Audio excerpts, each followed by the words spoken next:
Yo. Are we still there? I mean, 9:16, okay? I almost made it. Let me fire up Ableton. Looks like everything has finished starting up again. Let me start up Ableton, and then we're ready to go.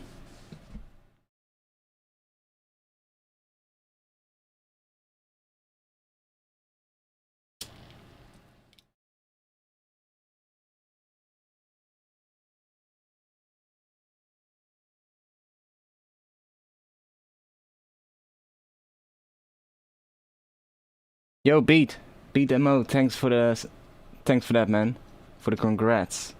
75k, yeah, I'm still quite amazed. Like, I was thinking to myself, like 75,000 people. Do you know how many people that is? Like, holy shit. The local soccer stadium from like the biggest club in the city where I live holds 45,000 people, something like that, which kind of puts it into perspective how many people 75,000 is. And I'm like, holy shit, that's a lot of people. So thanks to all of you. And the last few months has been going really good. It's been going really good compared to the time before that. The tutorials, the new tutorials are doing really well. All the statistics on my channel are up, so yeah, it's going great.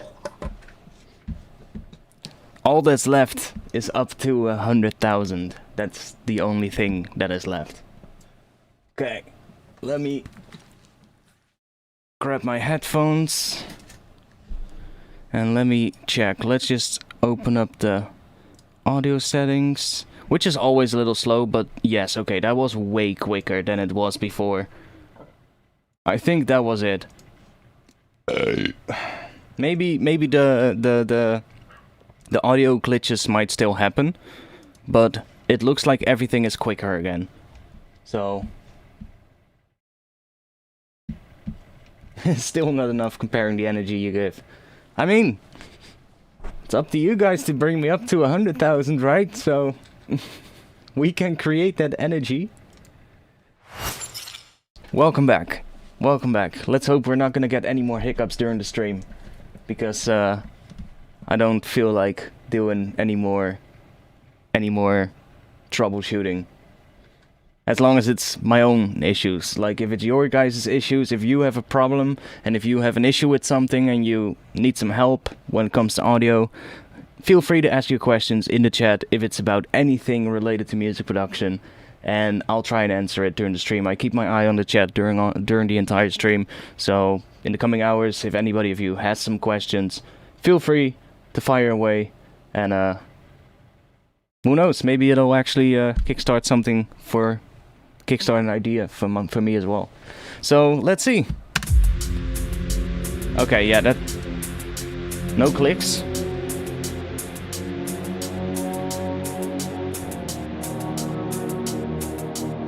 That's better. Seems to be good again.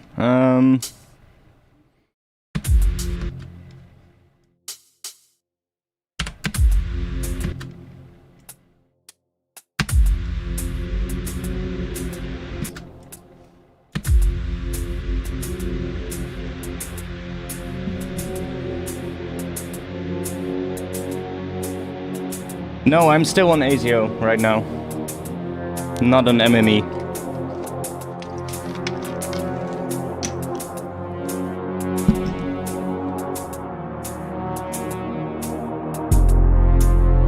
Yeah, I was kind of feeling maybe something with a different pattern. Let's see.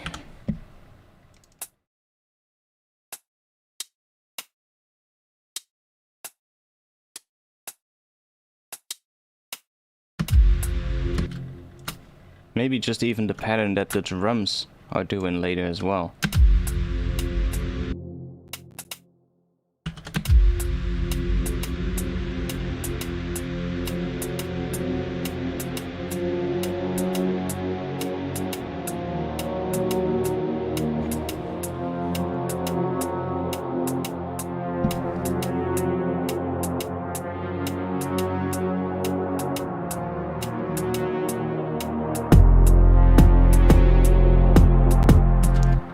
Yeah, I'm still hearing some crackling audio issues every now and then. But so far it's still good. I was gonna do sidechaining on that pad. Let's do that real quick.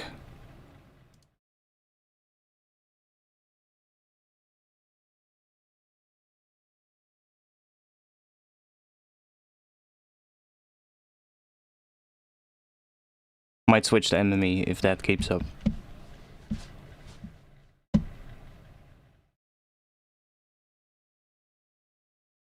Please use automation mode. What the hell are you talking about? What the hell are you talking about? Automation mode? That's a new one.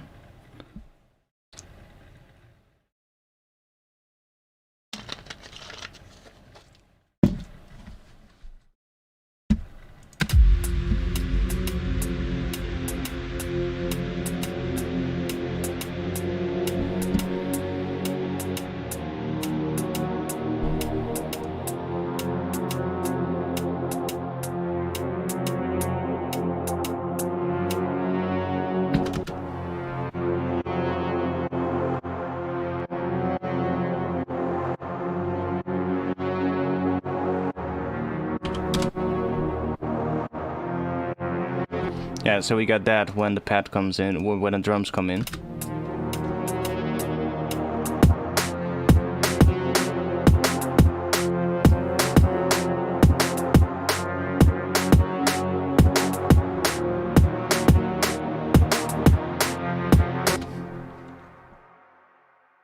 Left of the lock. Yeah, but I'm not doing any automation right now, so why would I switch to the automation view if I'm not doing any automation at the moment? That view, I can switch to that using A, and I'll do that when I need to automate something. That's the whole point of that thing. That's why it also has such an easy shortcut.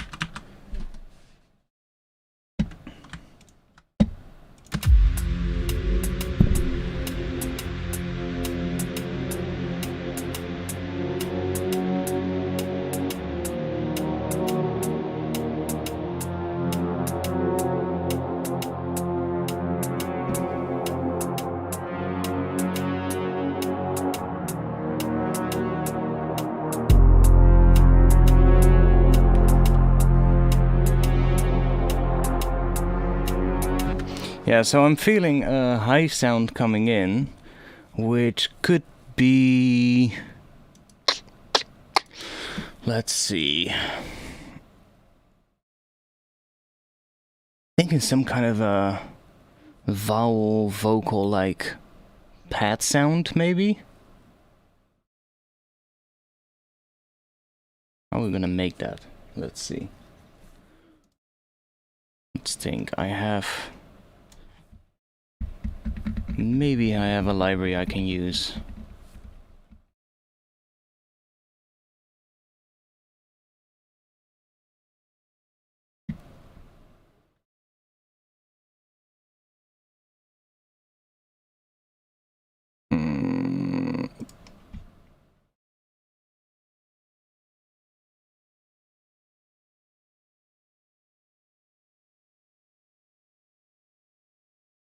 Female pad.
Maybe.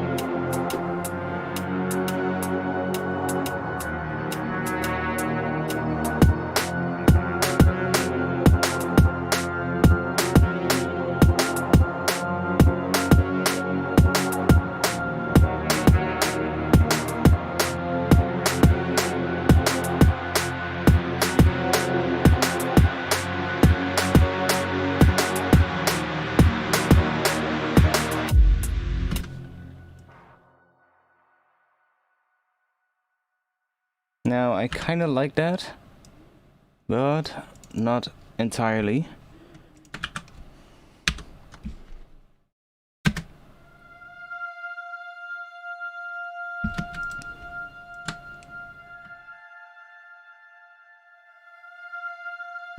Is it not able to play chords? Is that what it is?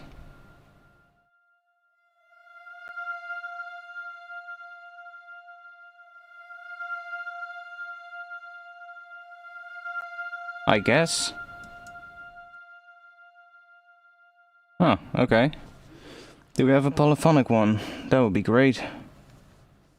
Well, we can make it polyphonic. Which note are we hearing? That one. Or are those out of range? That could also be the case. No, they're not. We're just hearing one note for some reason. Let's bounce that long note to audio.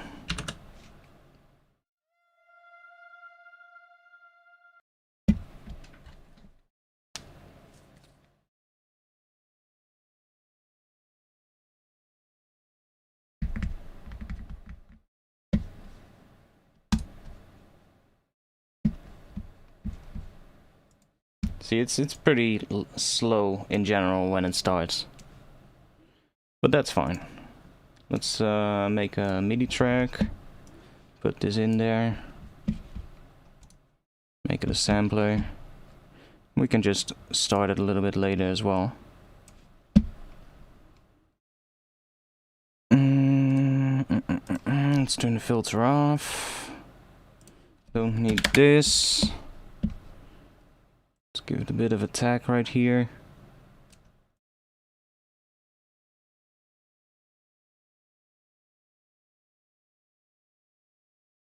Something like that. And then let's set that to F. F2. No, well, let's actually bring it up. It's F3, I think, or was it F4? Oh, I removed that note. Doesn't matter. It is. What is it now? F4? F3 feels more right for some reason. Let's do F3.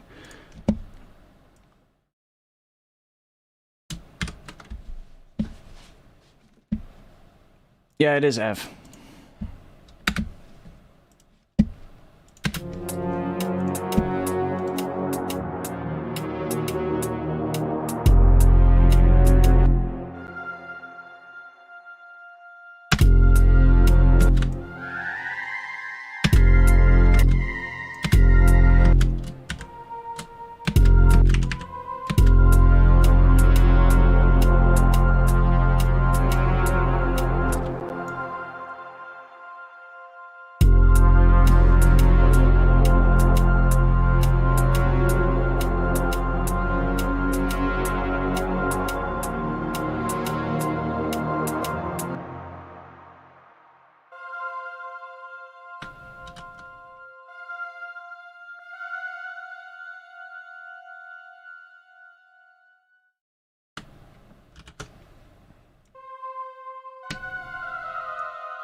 Okay, let's just drench it in reverb.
I'm going to switch to the MME driver because I still hear the annoying crackles and clicks every now and then.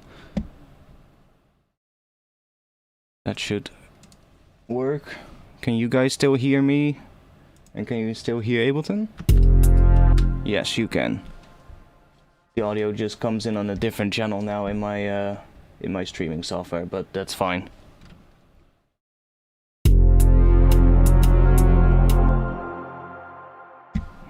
Maybe I have to... Which one is it?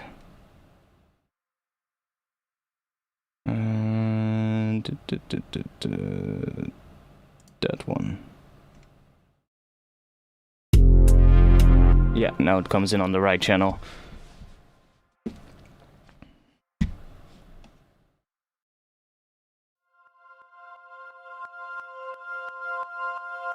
That click that you're hearing is actually because of the LFO tool. That's not the audio engine. That's just this straight line right here going down. See?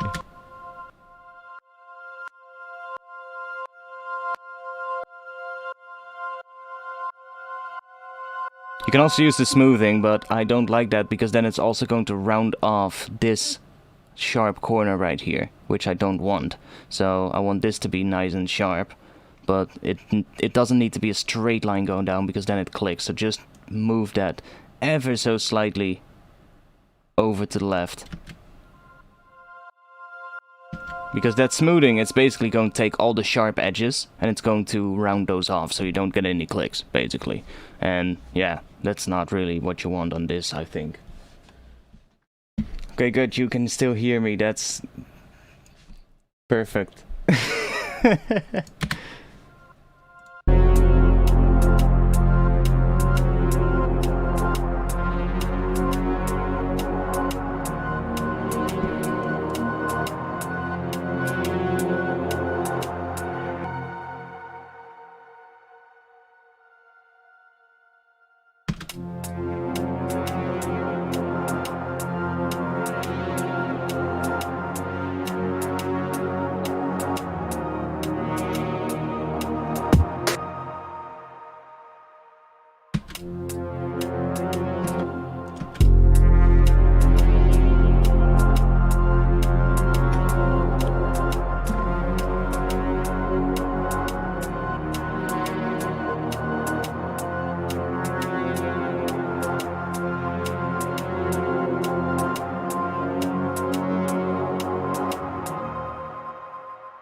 Not sure about that layer, to be honest, but it kind of works, so I'll put it in the same group with the rest of the pads so that they also get sidechained when that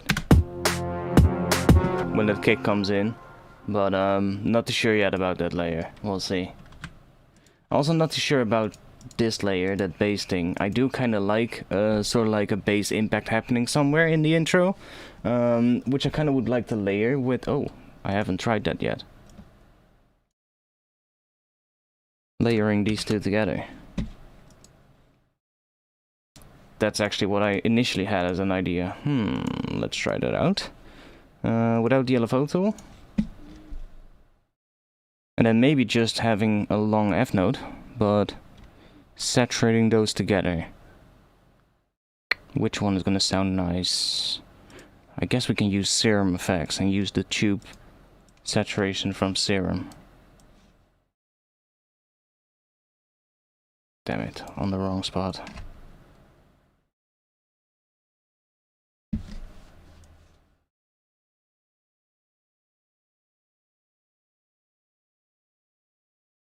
Like, what do we get?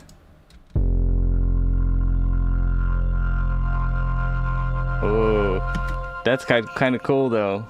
Do you hear that sort of like movement that's happening because of the distortion?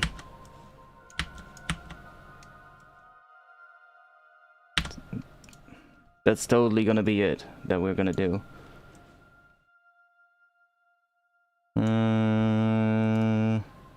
Two notes? One note?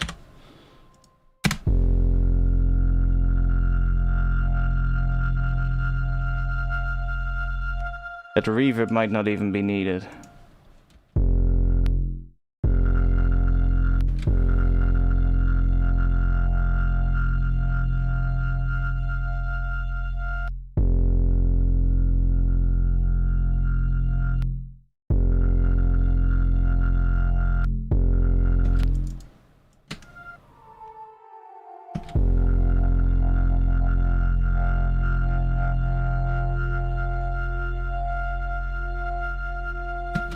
No, MME is not full of artifacts. That's bullshit. It just has a longer latency, which is not necessarily an issue. I mean, as long as I'm not playing melodies in live, I should be fine. But other than that, it's no. I've actually once did a MME has nothing to do with how it's actually creating the audio. It's more like how it's producing the audio for you.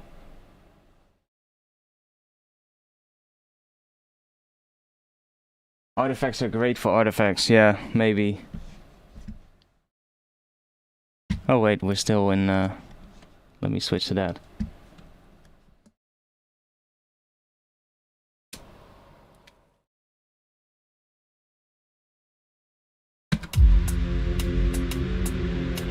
Yeah, I'm not sure yet about that layer, but...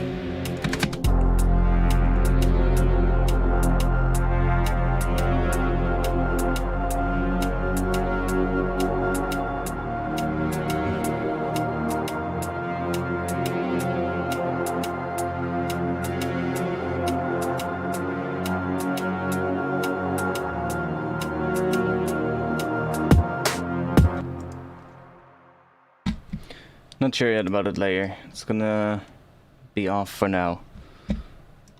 Work on the drums.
Whoa, that kick sounds weird on itself.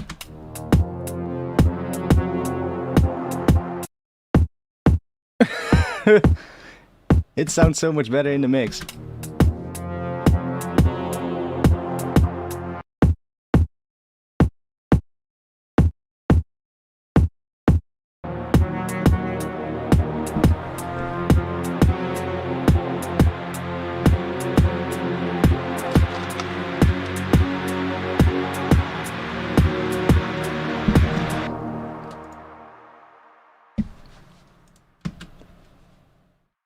We're gonna have a drop right around here.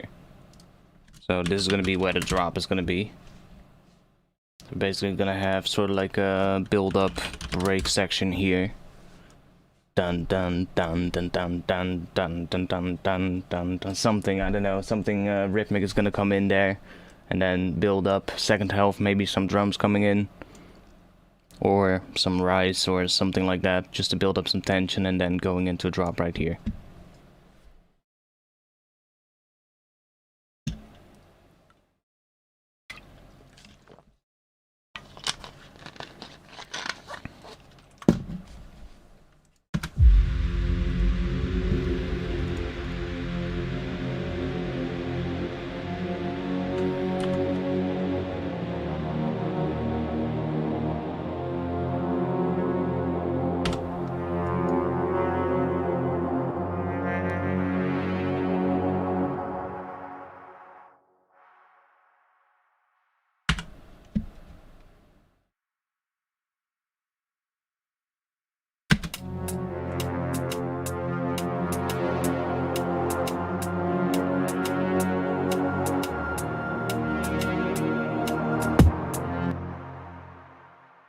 Yeah, we could turn that into a reverse sound. I mean, we have it now anyway. Okay, what are we gonna do to it? I'm just gonna put that spectral resonator on it because I really love the sound of that thing. Give it some unison as well. Oh, that sounds funky.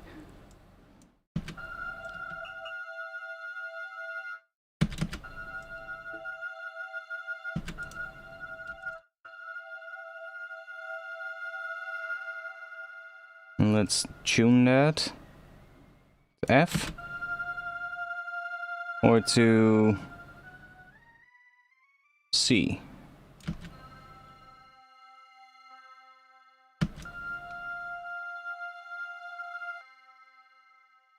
That extra sort of like tilt, we're gonna get rid of that later.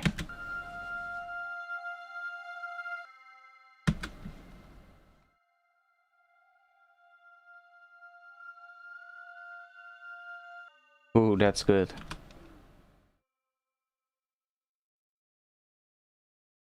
A very subtle automation on that.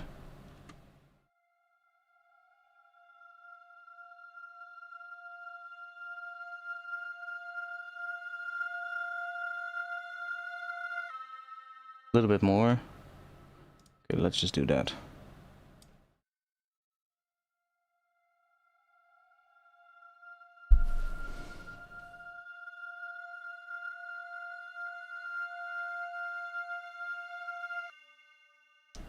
It's very subtle, but kind of like what that does.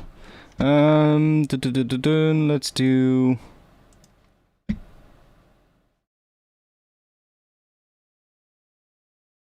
Let's do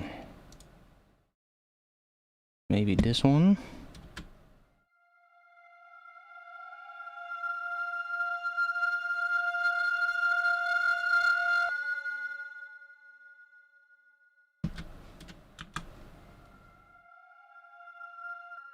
I did kind of like it at the start here.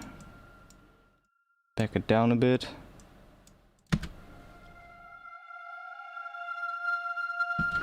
It's getting a bit much there. But the resonance is in there. Ooh, I have a tool that might work for that, actually. Where you at? Oh, this is a good one to try out, actually. Literally just got it, so... I guess for that I would use the hard mode, because we're looking for a really specific frequency. Oh shit, that works already.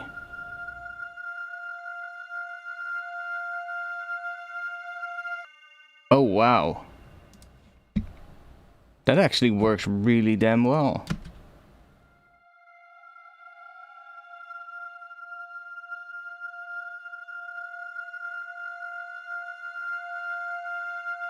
So I should be able to zone in on just that frequency.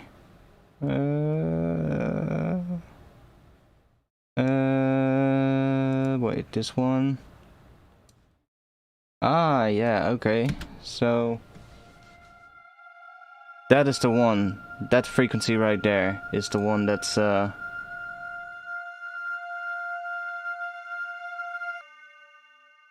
we should remove.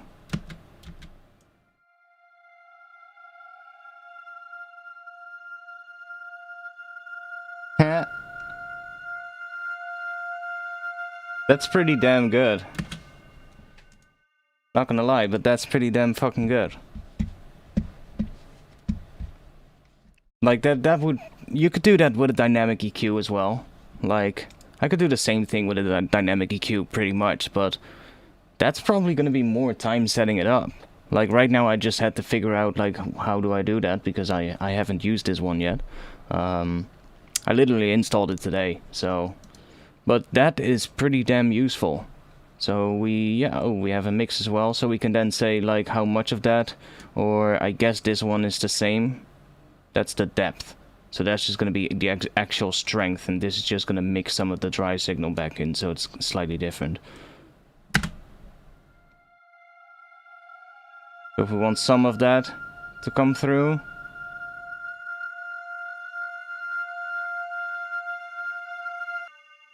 but we can kind of get rid of that nasty peak that happens right around here. This is without. Okay, we don't really hear it a lot because the volume is down as well. Let's put it to the test. Let's put that volume up to where it actually distorts. There we go. Let's see.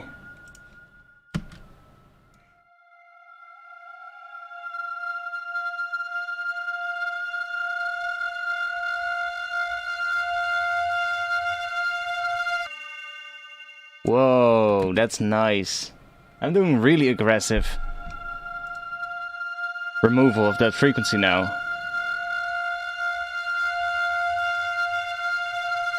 And now it starts distorting with the other frequencies that are now the sort of like loudest peaks, but those sound a lot cleaner and a lot smoother. They come in a lot smoother. They're not as aggressive sounding as what this one does to the distortion. So that's a really, really cool thing. This tool is gonna definitely help me out a lot. Definitely. Nice. That was literally the first time I opened it up and tested it out. And I'm already amazed.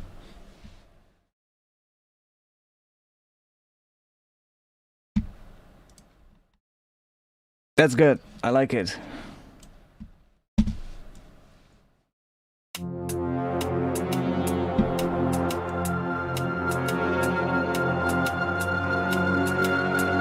Like, it's still distorting too much, but I'm gonna back that volume down a little bit.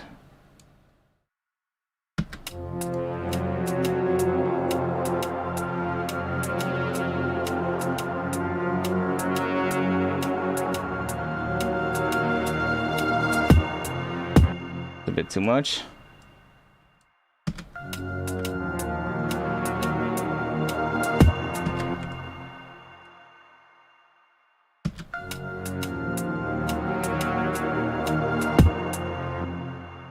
Now, is there...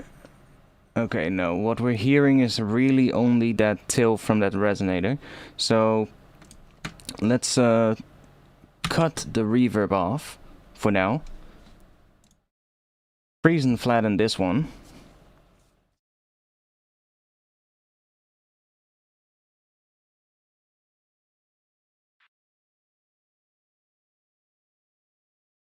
Remove that tail.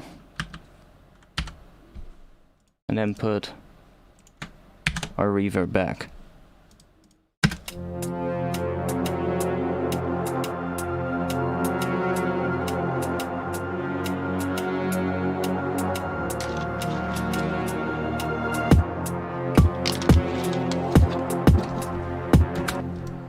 See where we can use that. Maybe here, right in front of the build.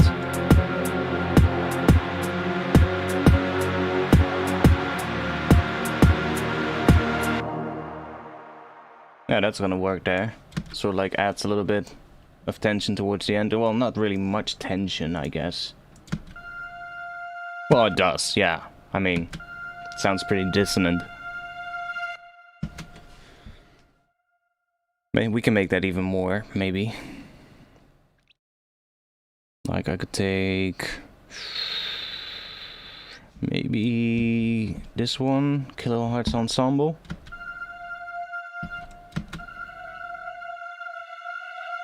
Add some of that towards the end.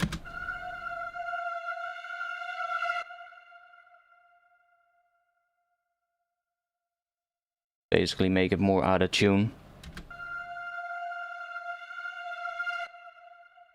Kinda cool.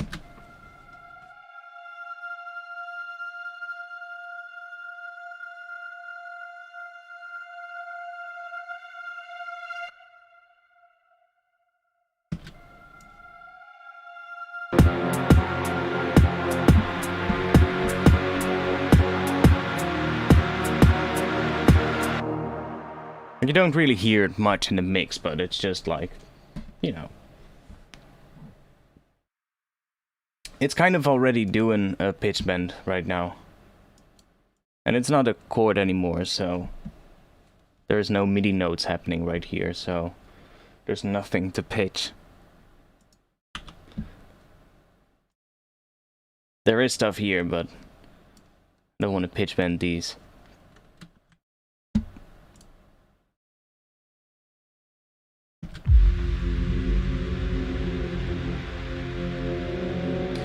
Now that kick drum sounds really weird on its own, though. Well, it's kind of works, but not sure if I'm gonna like it for the track. I might try a different one. Although in the mix it does kind of work, but let's just duplicate this track and turn that one off. Just find another kick.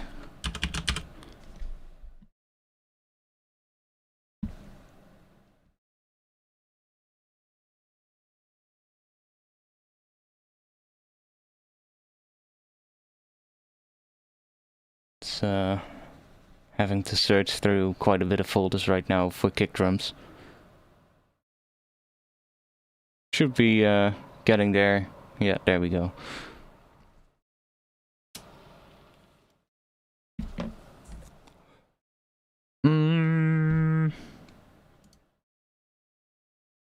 Yo. Okay, I was about to say. You're not gonna crash, right? No, it was just still loading the samples. There we go. Now it's actually here. Could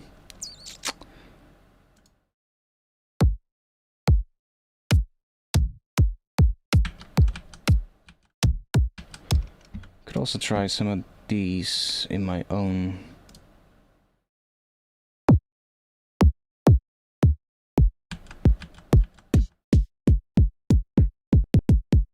There's a lot of similar ones though.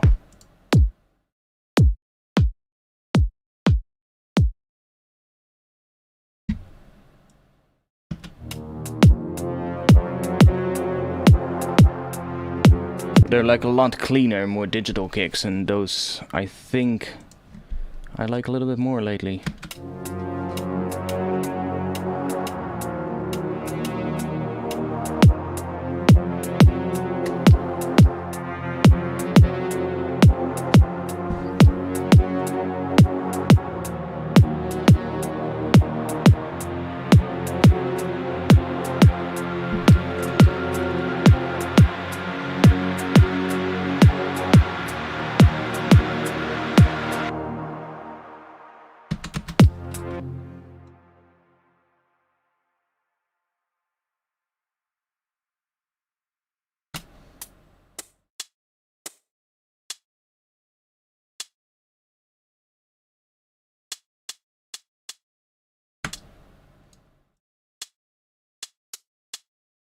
just gonna add a couple of those.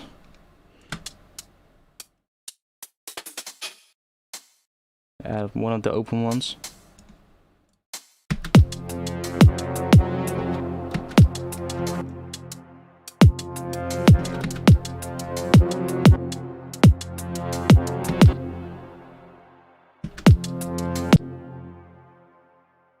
No, don't like that.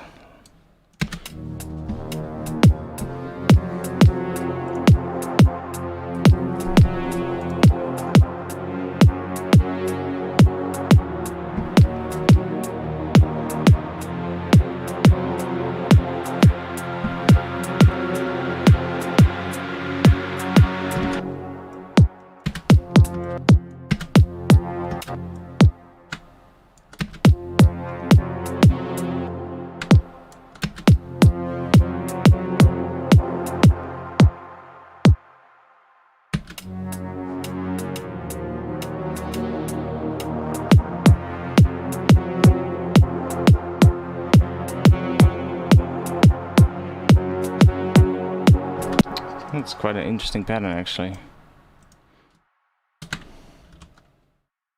Yeah. Let's just do that.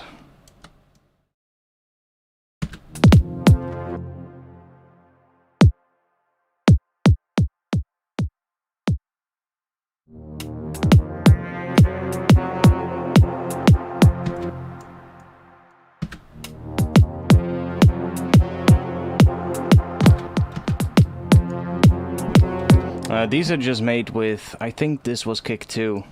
Yeah, this was kick 2. From, what is that? What were they called again? What was the name of the company? Sonic Academy, that was it. It's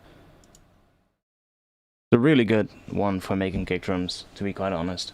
But you could do the exact same with a synthesizer as well. You could just use any synth and a pitch envelope, basically. But I find kick 2 is quite handy because it gives you all the exact pitches and the values of what all the notes of the, the pitch curves are, and that's quite handy to do.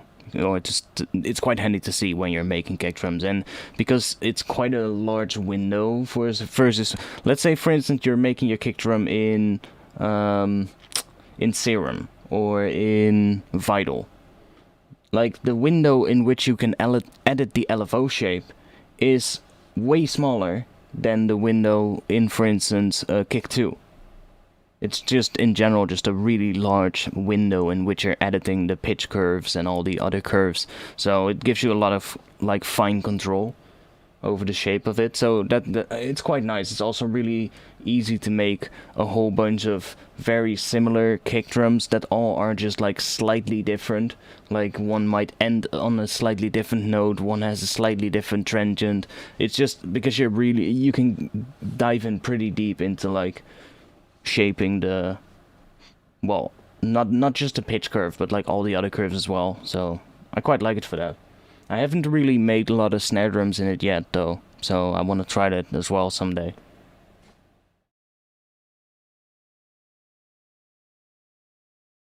Haven't heard taiko drums in a while. Can I use taiko drums? Let's see. Also, while I listen, let's just record this and see what it looks like.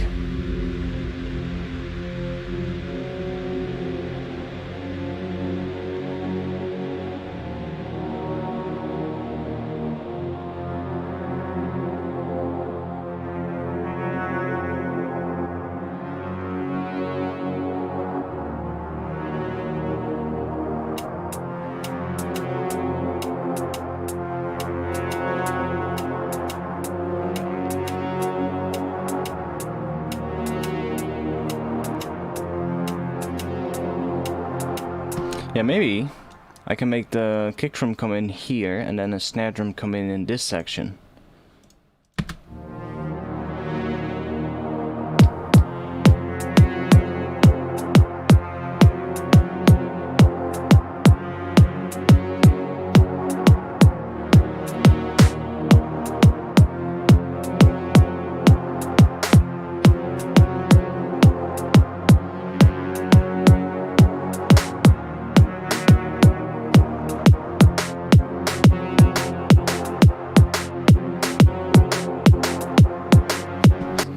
weird patterns.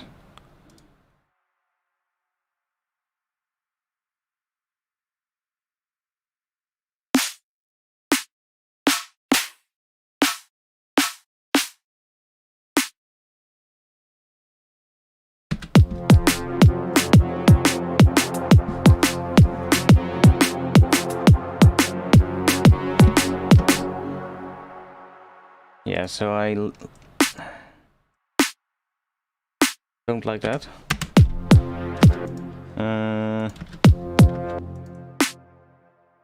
Yeah, we could do a half-time drum pattern in the intro. That will fit with that kick pattern actually. But I kind of want to introduce the drum bass pattern, if you get what I mean.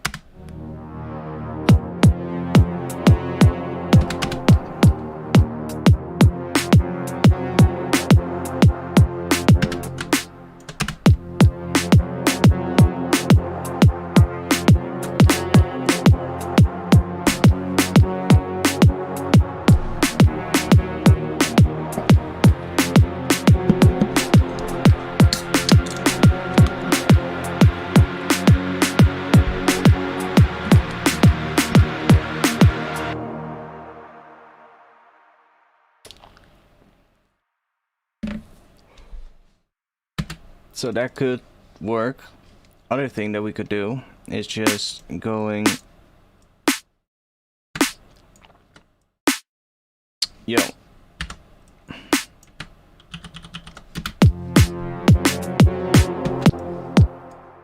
and go in just a regular.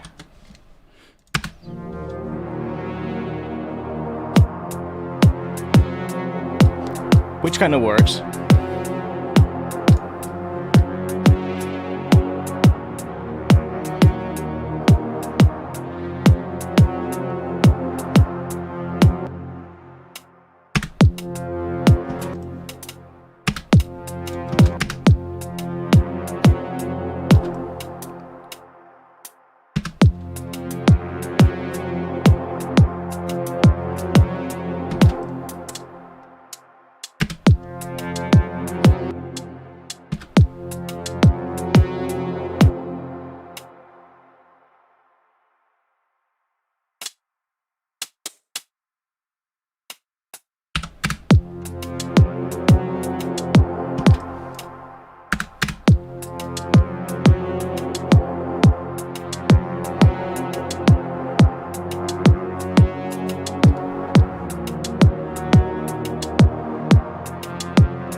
Yeah, I kind of want to do that pattern in the intro.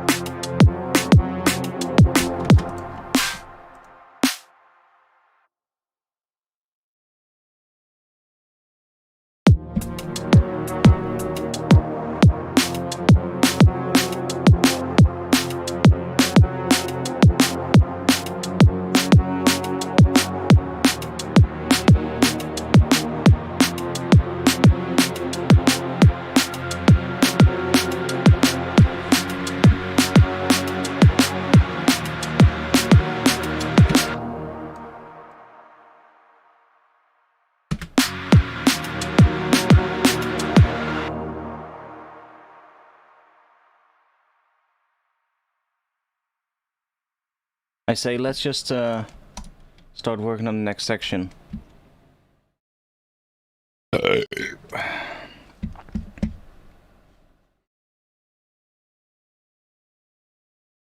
want to explore a couple of those wavetables, see if we can make a bass with one of those wavetables that I made. So because I reached 75,000 subscribers, I am making a pack with 75 wavetables. And there's some pretty interesting ones in here, to be honest.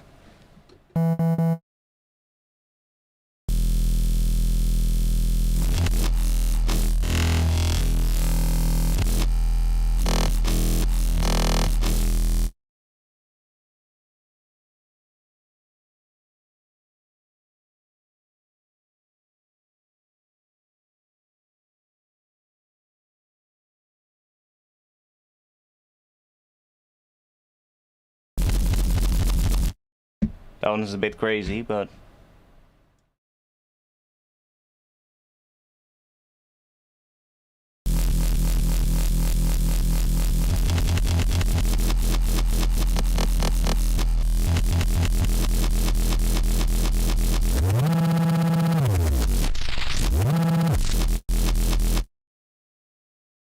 You press like for that burp.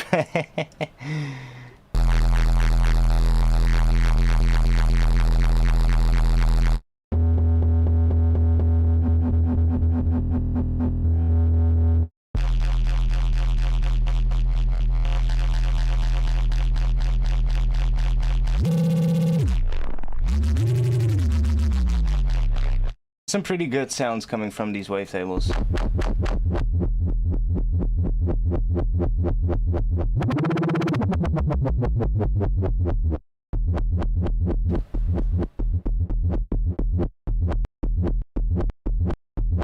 Bit too short. That's better.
Some of these sound pretty cool, actually.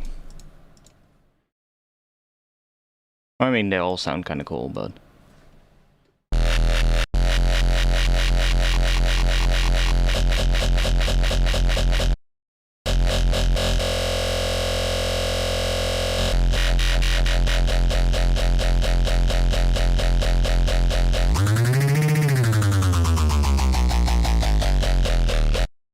Ooh.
Oh wait, I have to do that.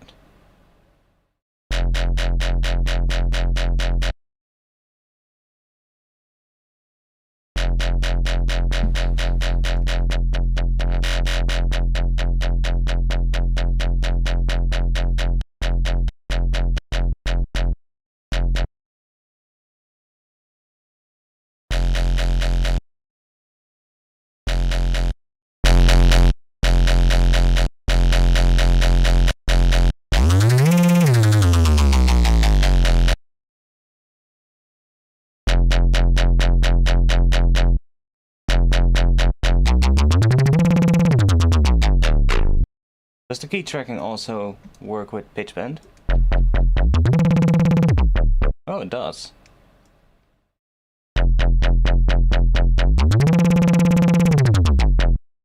At least it sounds like it does. That should be good. That would be nice.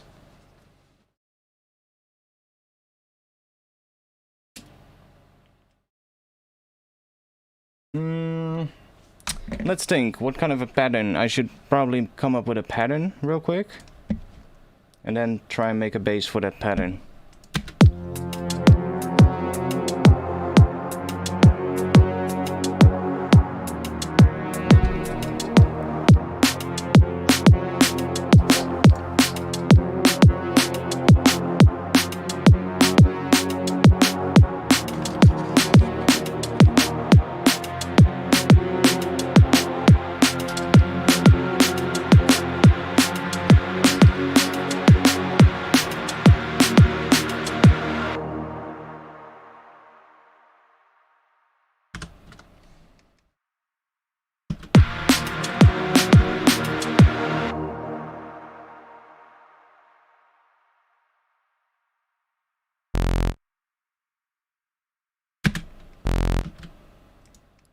Let me do it one octave higher so that we can hear the pitches a little bit easier.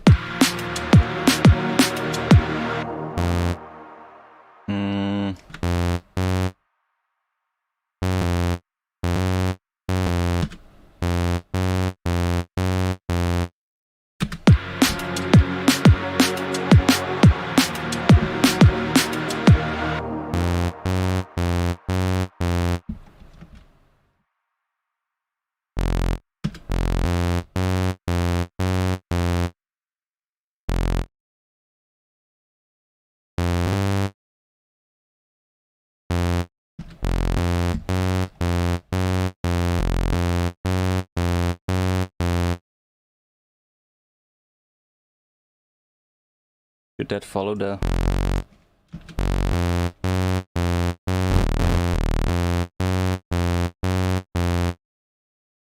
Not sure if we're gonna do that, but let's see. The snare drum is just a sample. It's really just a sample with nothing on it right now.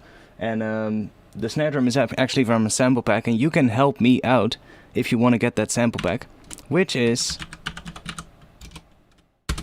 if you use that link, you can get that sample pack with all of those snare drums as well. And if you use that particular link that's in the chat right now, I will get a little commission from that purchase that you make.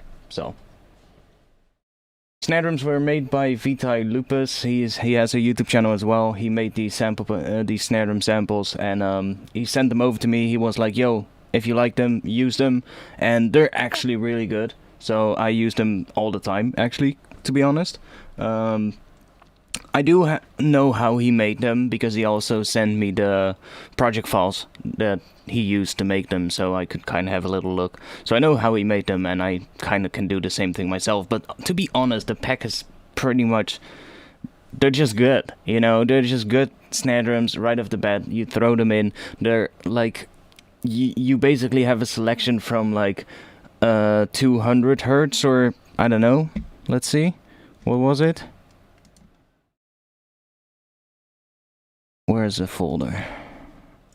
Right here.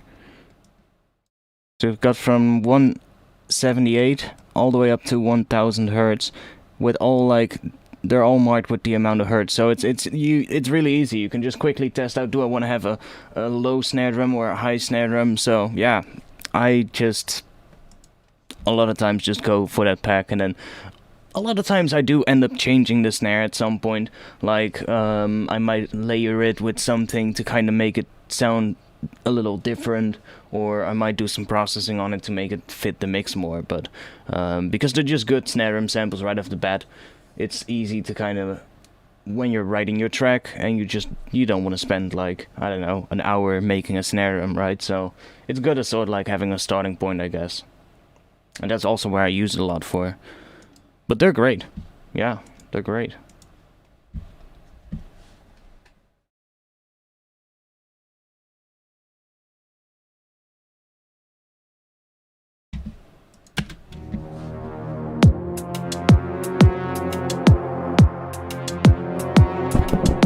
Oops, my bad. Bumped into the mic.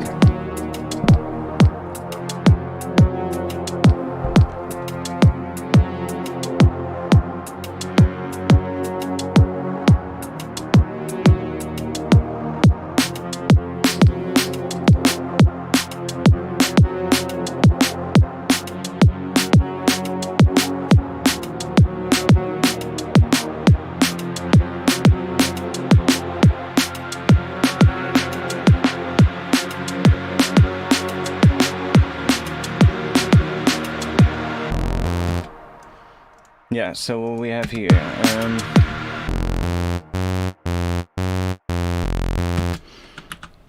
don't think I'm gonna do that pattern, but I do want to do something with that F sharp to F kind of thing. So let's write a good pattern. I'm gonna make or just, do I have a plucky bass patch? I'm not sure, but I can make one real quick.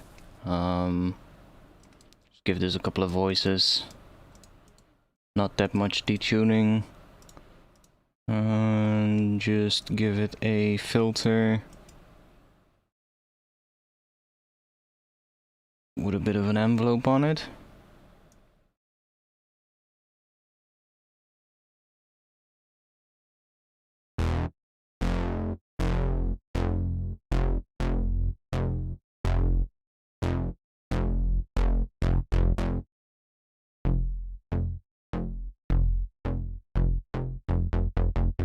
Cool. So at least we have something so that we can write something real quick. It's a little bit wide right now, but we're gonna make a good patch for it later.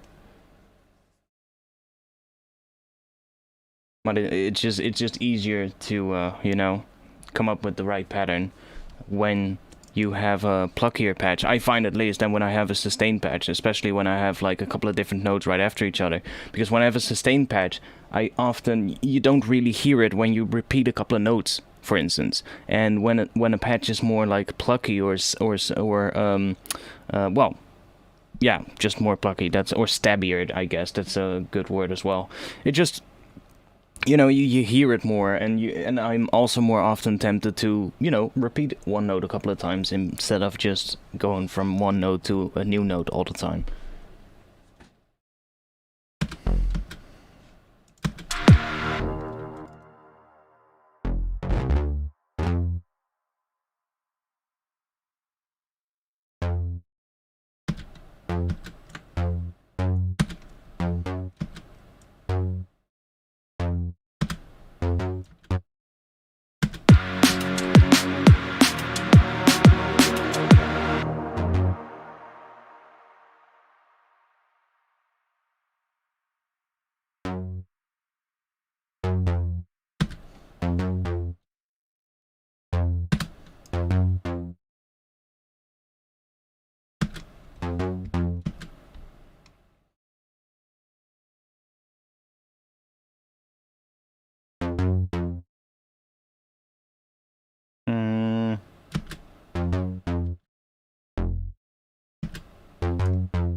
Ooh, okay.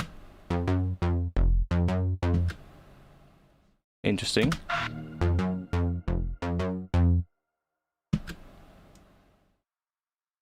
Yeah, I guess that could work.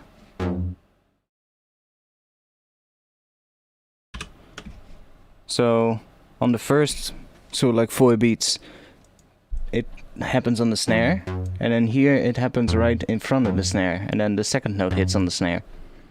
I guess that is kind of an interesting pattern.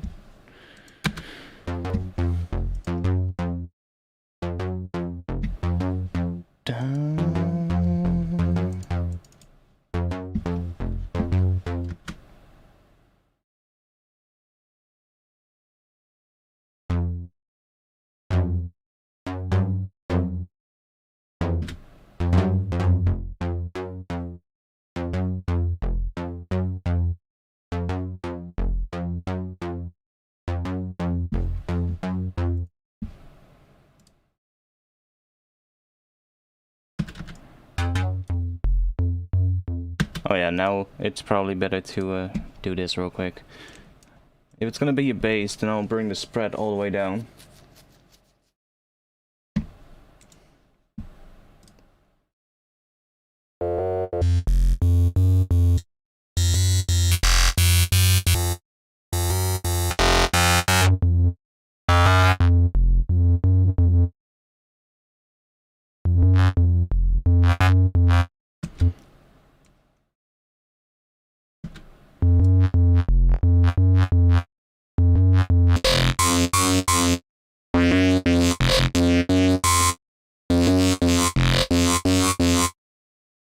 that low note, do you hear that it just...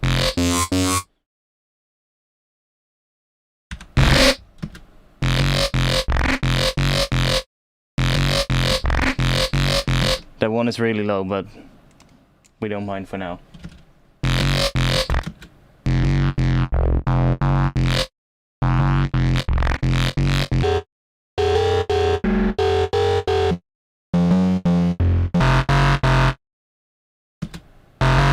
I'm still not sure why this wavetable is doing this, but it goes like really quickly up and down for some reason.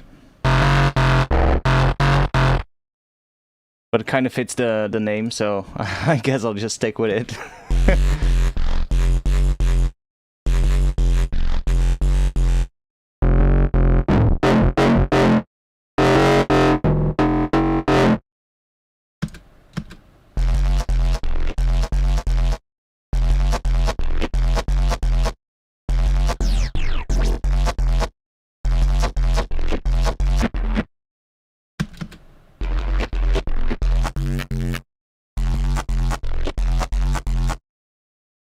Some really weird ones in here as well.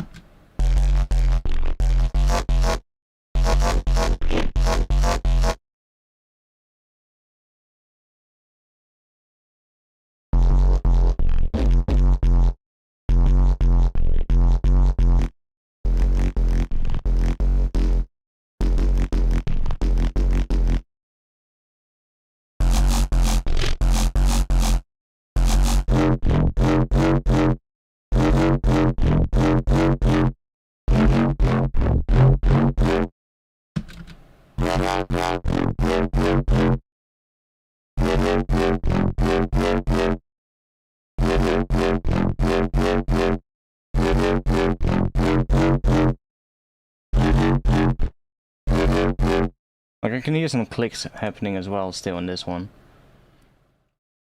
Not sure where that is coming from.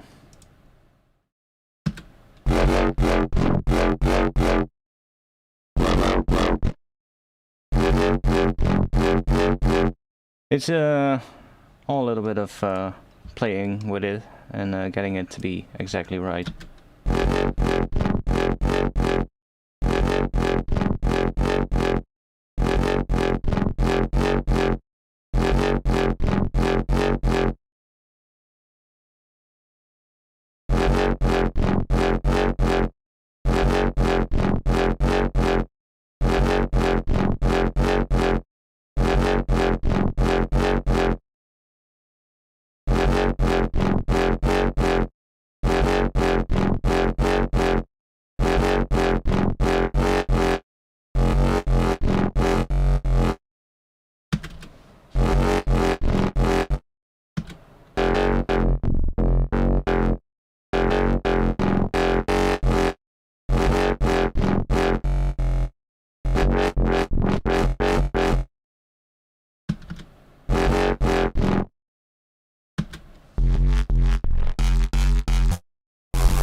Can we find the right one for this track?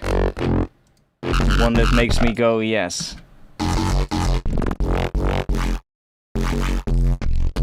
There's a couple of ones in here that also have a bunch of pitch drift as well, or phase drift, which I'm going to be fixing still. I'm going through them one by one and basically adjusting that, because that's really cool.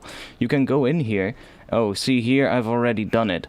So you can see right here this phase shift one thing right here at the bottom. That is actually adjusting the phase. So you can see right here. And then in this section, see how the everything seems like it.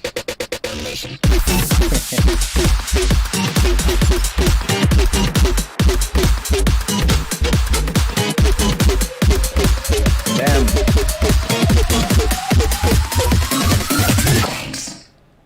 We're still bright as fuck. Best last week. Vital seems to be a new go-to. Yo, Medic, thanks for the 20 euros. Thanks a lot. We're still bright, but now it's better. Thanks for that, mate. Thanks for that. But yeah, like you can see, what I was talking about here, I can, we are on the preset hardwired, so I can get rid of this, remove, like that. So you can see if I go through this wavetable, here it's still fine, but then here, the phase starts moving forward.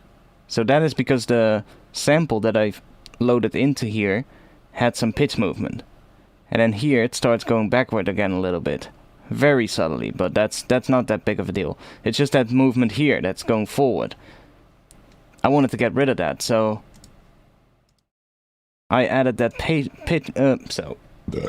I added the phase shift thing right here, and that is just shifting the phase so that I can keep that original fundamental in the same place, but everything else is shifting instead.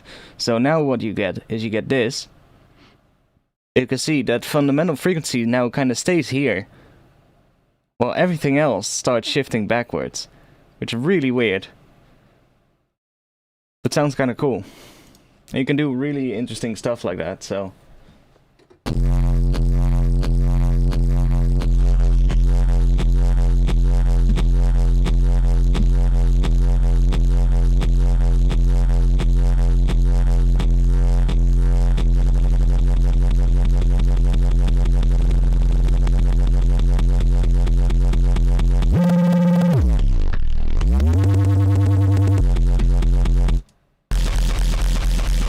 This one, oh, I already did it, but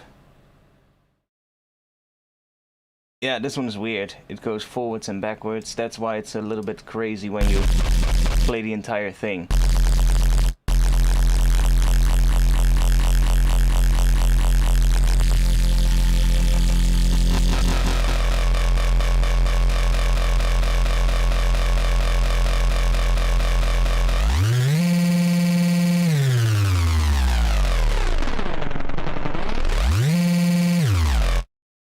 No, I can throw some Pro TT on it though. I can throw some Pro TT on it instead. Because real pros use Pro TT. Zero latency.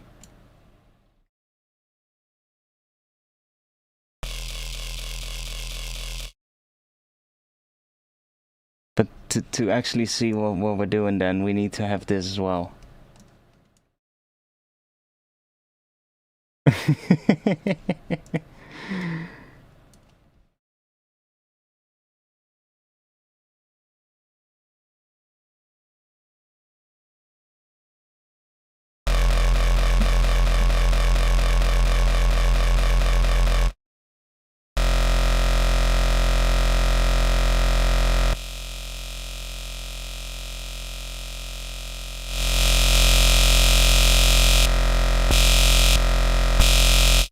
OTT without shifting the phase.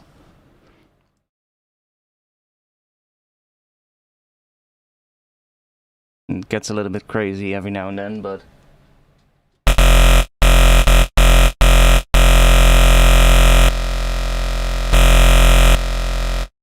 like, it still jumps every now and then here, because it's trying to, because of the high end, it can't really figure out what is the starting position. Every now and then it just puts it in the different position, but I've been testing it and it's actually been doing pretty well. It's not exactly the same as the original OTT, but it does kind of work.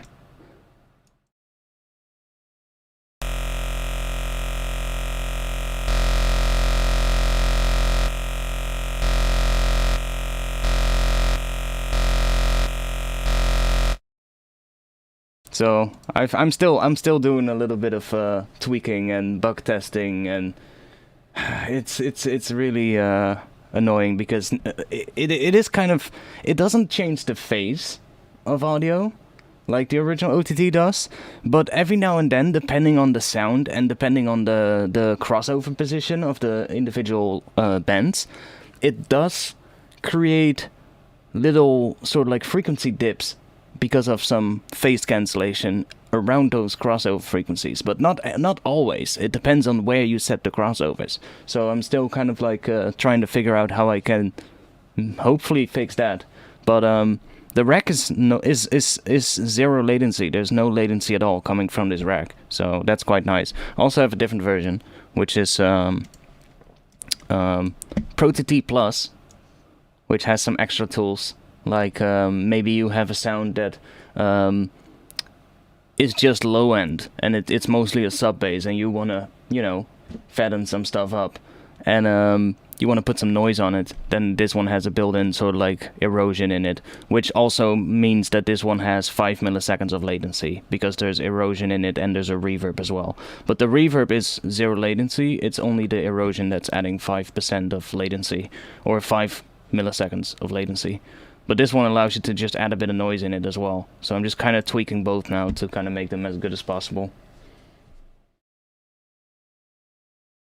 So those will be on Patreon as well in the upcoming weeks probably.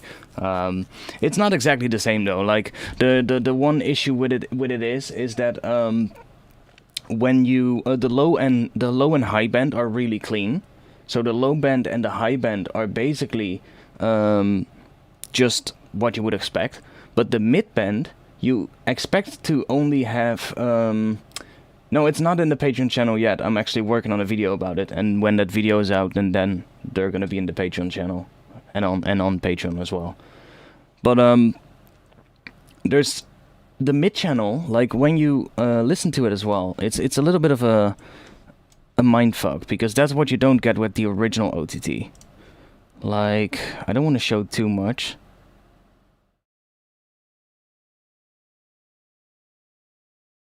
Yo, are we gonna crash? Really? Or are you just slow right now? Oh, you're just slow for a real bit. Oh yeah, okay, I can play just a mid band. Let's just do that. I can play the mid band. Okay. Now, if I play the high band, we really get only high frequencies. If I play the low band, we really only get low frequencies. But if I play the mid band, now you would expect to only hear the mids, right? Hear how there's still high end and low end in the mid channel. That is the only main difference from the regular OTT, and that is also why this one basically sums back to being perfectly in phase. I've also figured out that the difference in the let's say, if we, instead of taking this sound, if I run noise through it, we can actually see what is happening to the frequency curve. So if I now take, let's see, let's do Spend Plus, and let's bring, well, let's just use it with OT. Doesn't really matter too much.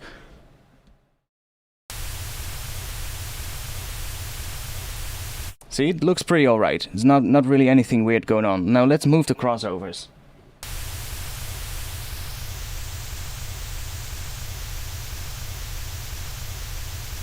See?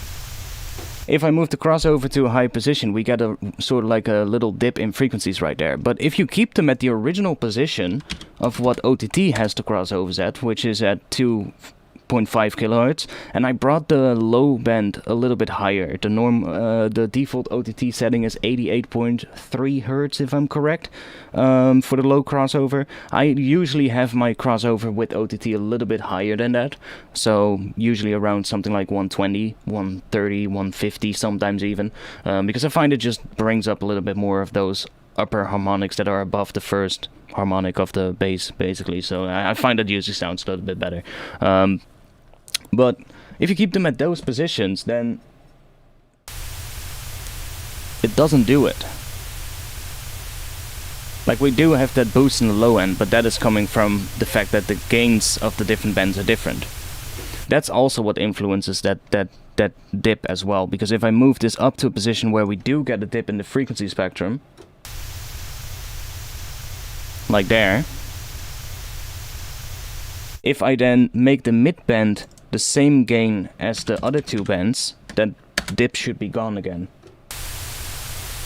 See? So I'm still figuring out if I can get around it, and I do have an idea, but I'm still troubleshooting that. But those are the only little issues right now that the rack has, and other than that, it is pretty much, it doesn't, like, it does shift the phase maybe a little bit, like forward or backward in time of the entire sound. Not this one though, because this one is 0 latency, but the other one, it does shift the whole sound like 5 milliseconds forward in time. But the thing that it doesn't do is the issue I have with OTT, and that is the issue that it shifts the low frequencies, the mid frequencies, and the high frequencies in different amounts from each other. That is the issue. So your low end, your mid range, and your high frequencies, those are not going to be aligned anymore with each other. As opposed to with this one only shifts, if it does a little shift in phase, then it shifts the entire sound the exact same amount. And that is kind of what I wanted to do. But yeah, the only thing that it didn't do is the mid-band isn't completely clean. Like, that's the only thing though. But other than that, it does work. Like, if this mid-band would be completely clean, so without any sub or without any high frequencies, you would get that same phase shift that you see with the original OTT. So I basically just got rid of that, and by having that back in sort of like that sort of like little bit that should still be left, because what happens in OTT, it basically just takes a filter, right? It just takes a high-pass filter and a low-pass filter, and it uses that to create the bands. And a 24 dB per octave low-pass filter set to 200 Hz, for instance, does not mean that there's nothing going to be above 200 Hz.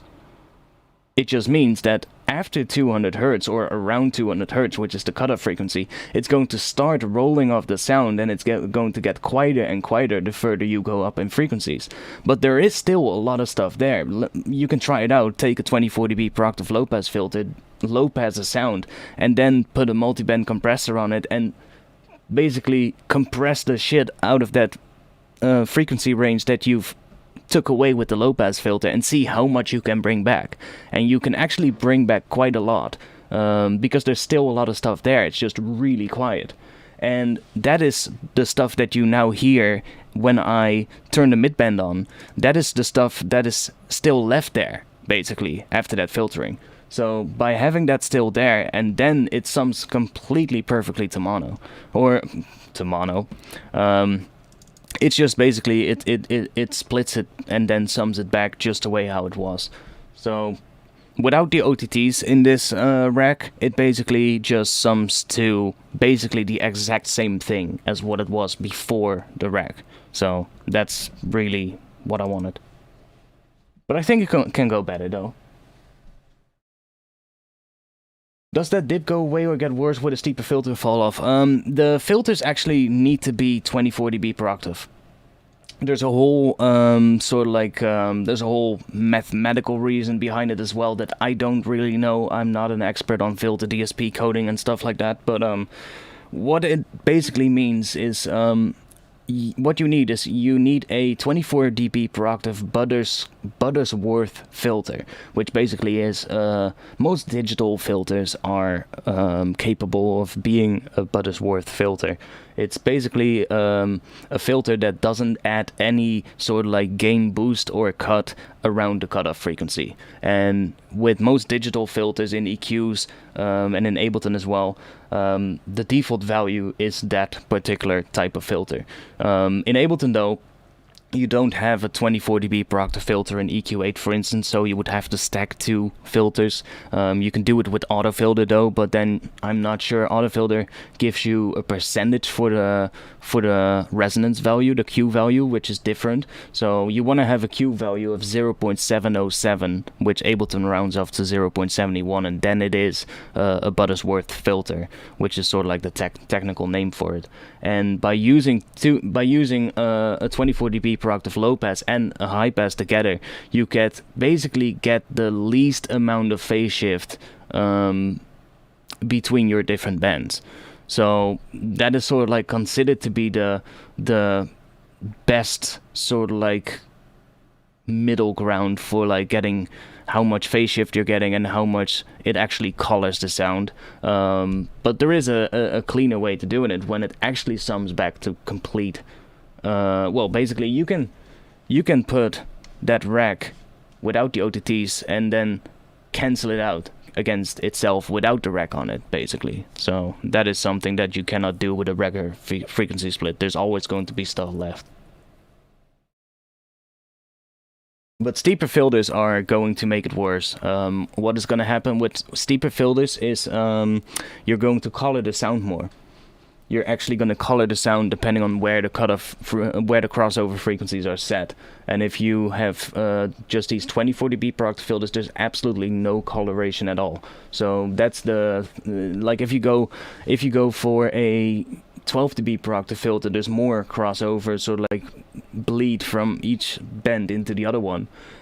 It does I think that dip gets less, but the split isn't perfect anymore or something like that.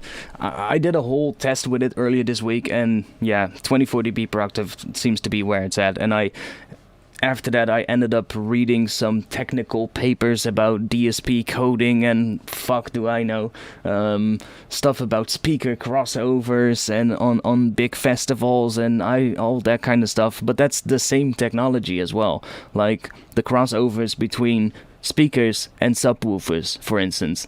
The exact sort of like thing applies there. How do you make that crossover the cleanest way possible without altering the phase, so that you can, use that in a live setting during a show, for instance, and not color the sound? That's also something that's really important in live audio. So it's basically the same thing as that. So I ended up reading a whole bunch of papers on that, which I saw online, and they actually confirmed that, yeah, 24 dB per octave is what you should be using. Now the thing is, I wanted to make it stock Ableton, so the easiest way to do a proper frequency split would be to do linear phase, and then that way you could make a completely perfect frequency split that sums to nothing, basically. Or that cancels itself out when you layer it with itself without the frequency split. But linear phase adds a shitload of latency, so I didn't want to do that. And Ableton doesn't have a linear phase EQ. So yeah, it's quite cool though, but I'm still tweaking it because I want to get rid of that frequency dip. Although I'm not sure if it's possible. Like, maybe that's not even going to be possible, and yeah, I'll see. But for now it does kind of work. It sounds pretty nice on drum breaks. I've been testing it out on drums mainly as well, because that's the main thing I don't like about OTT, is when you use OTT on drums, it completely destroys the transients. And basically, by destroying the transient of a nice drum loop, you're basically making that drum loop almost unusable. So I just started thinking, like, can I make a version of OTT that doesn't completely change the transient of drums, for instance, and when I have a break, for instance, I want to be able to completely smash it in multiband compression without having that nasty phase shift. And this one does kind of work.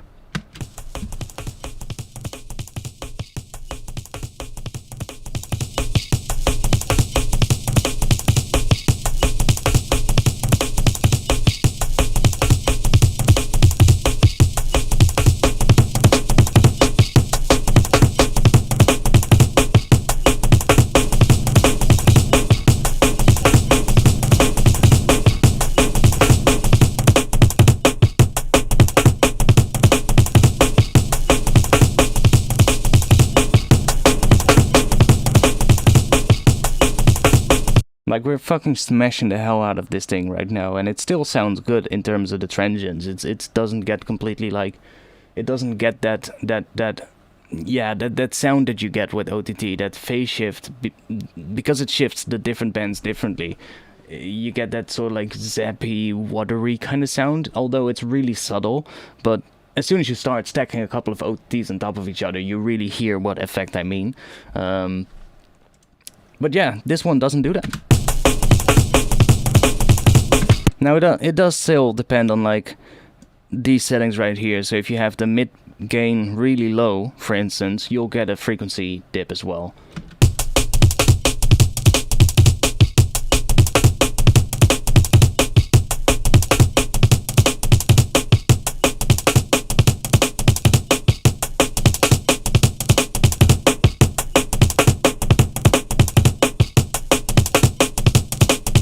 But the beauty is you can adjust the crossovers as well, so you can just put up a frequency analyzer on it, see where and if there is a frequency dip happening, because that dip is also going to be depending on what you run through it. Like with drums, a lot of times you're not even going to notice it that much. And if it's a really sustained sound, then you will easily be able to see it on a frequency analyzer. And by then moving the crossovers to a different position, you can take that frequency dip away again and find a position in the frequency spectrum where it doesn't do that. And that is also going to be dependent on what sound it is. So yeah, it's you can actually fix it. Yo, stranger, thanks for that. Congratulations, mate. Thanks a lot. Yeah, I made it 75k. Now it's up to the 100. I mean, let's be honest, that's been the goal for a while. But we're getting somewhere now. We're getting somewhere. Three quarters of the way there. We'll see how long it's gonna take, but I have a little feeling it's still gonna take quite a bit of time. And we'll probably not be there for another couple more years, but maybe something happens. You never know.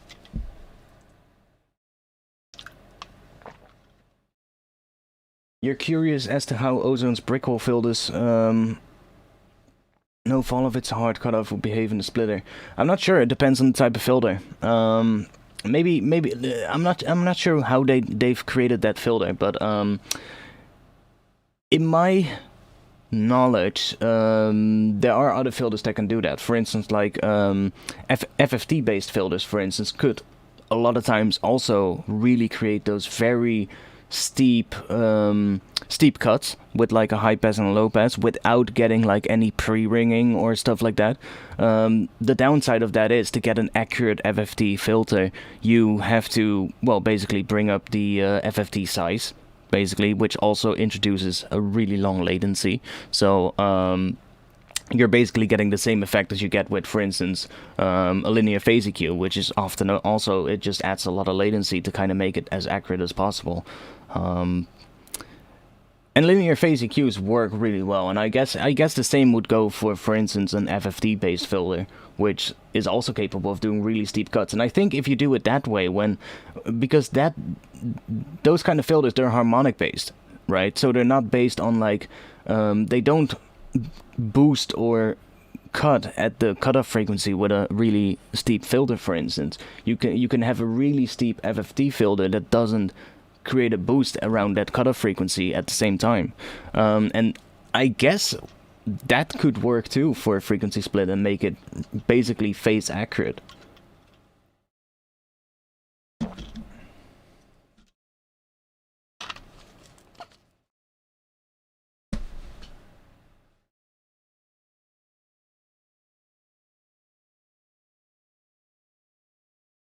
I mean, that frequency split rack's actually it's pretty fun. Like, if I take, I'm not sure if I did that one correctly already, but let's see. So if I take this one, let's group that. Let's put a utility on here, invert the phase, and then create another chain. So this is the frequency split rack that the OTT is actually based on. So I'm inverting the phase of that rack, and then a dry chain, and let's see what we get. Pure silence. See, so that rec just, it just nulls completely. It's just a perfect frequency split. Although, when you start processing the bends, you do have to be careful a little bit, because, like, for instance, what happens with the OTT, the moment you really start squashing the mid-bend, you also start bringing up again that little bit of sub and that little bit of the high frequencies that's still left in that mid-bend. And that is left there to make an accurate frequency split. So it's a little bit finicky, but it does work. It does work, like, and at least it doesn't shift the phase. So, I mean, depending on the type of use, you could just grab the regular OTT and just say like, oh, I don't care about the phase shift for this particular sound, because sometimes it doesn't matter, you know, that there's a shift in phase. But with drums, for instance, I wouldn't want to have that, and I'm fine with that little bit of low end and a little bit of high end being brought up again with the compression. That's just gonna mean that I'm gonna have to set my gain slightly different, you know, because there's now more sub and more high, so I just set the gain slightly different, or bring the mid gain up a little bit to kind of compensate. But yeah, it works. It works for now, at least. I'm gonna see if I can make it better still, but I do like what it does on drums.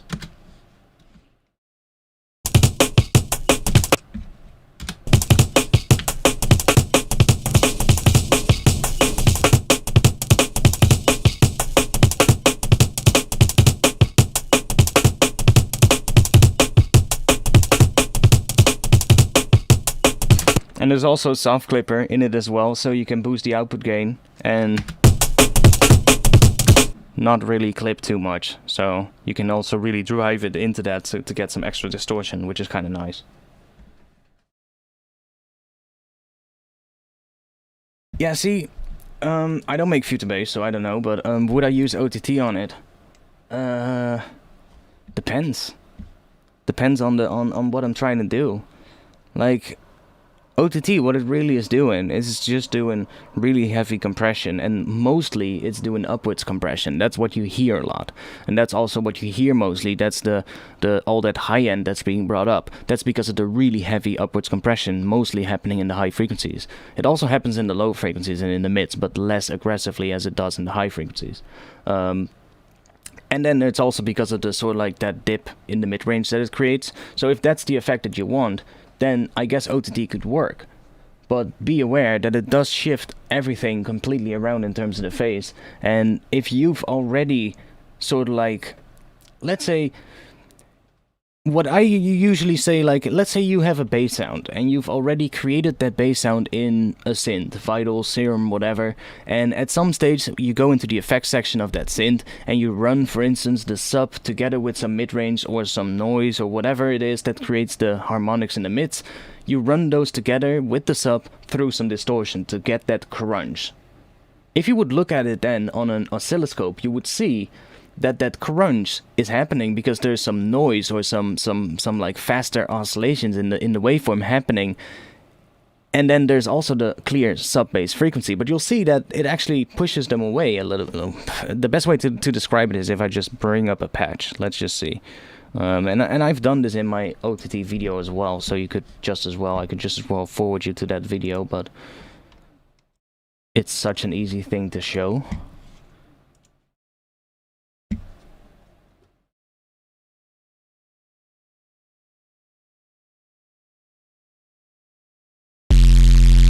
See?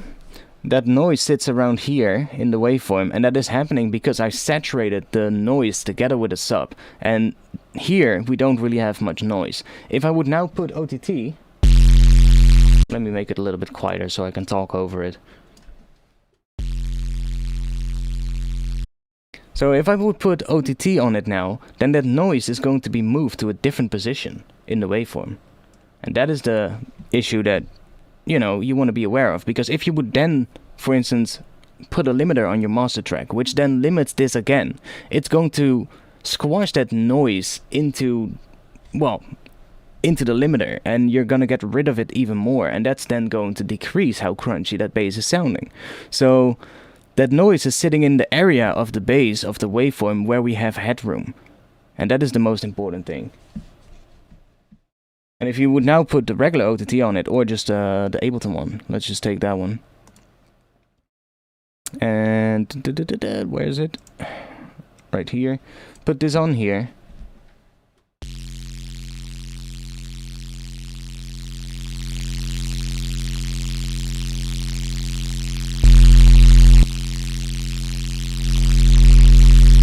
See, let's not do any of the compression, so we can only see what the frequency split is doing.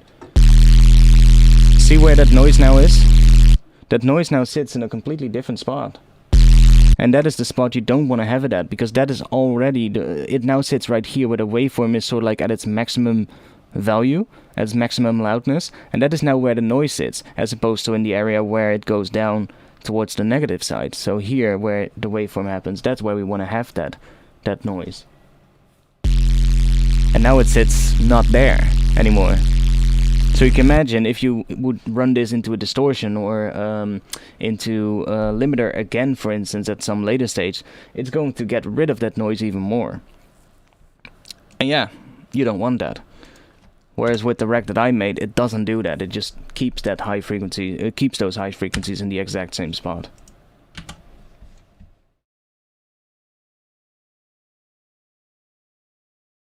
I am going to make a video about it, yeah. I'll make a video about how I made the entire rack and how you can do it yourself or where you can get it on my Patreon. But that's for another video.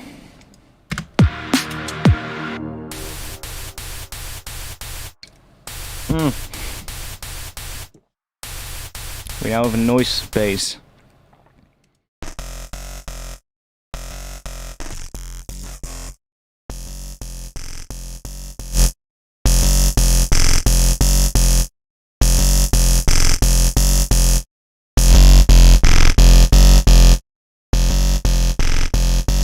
You can absolutely smash it though with that rack.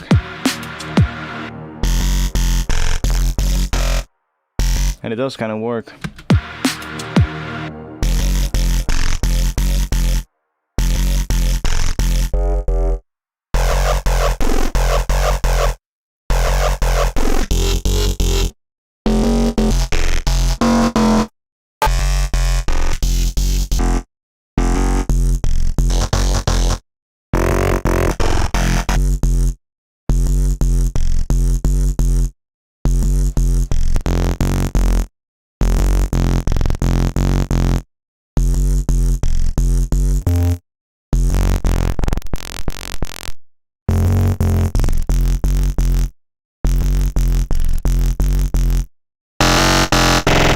Sure, let's use another one to FM the other one. Sure.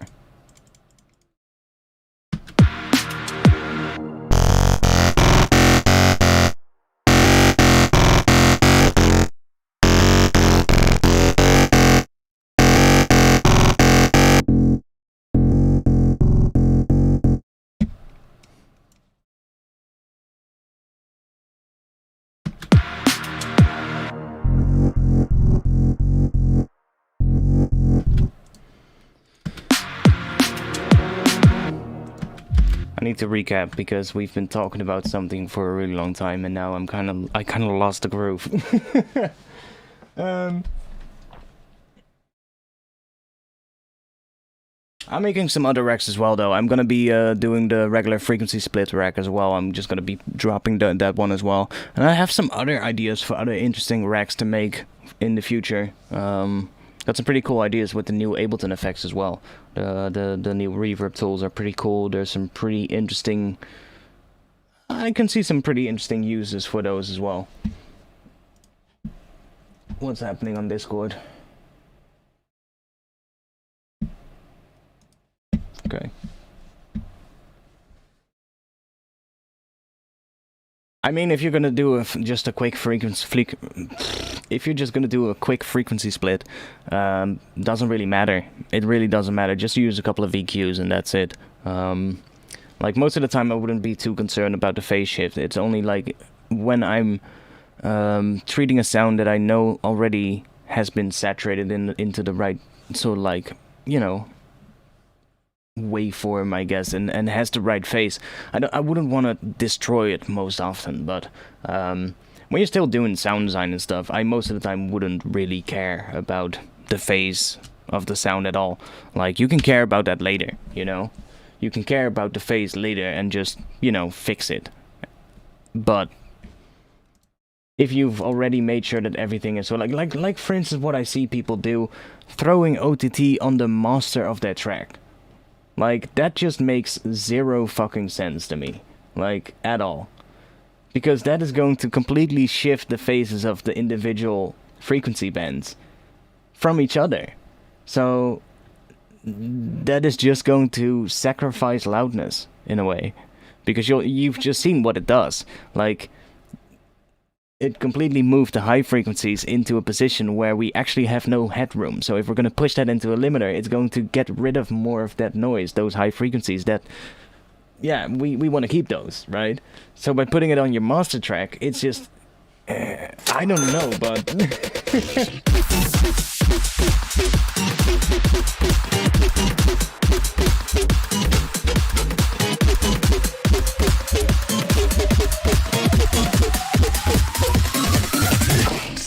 thanks for that pledge on Patreon. I missed the name, but thanks for that one.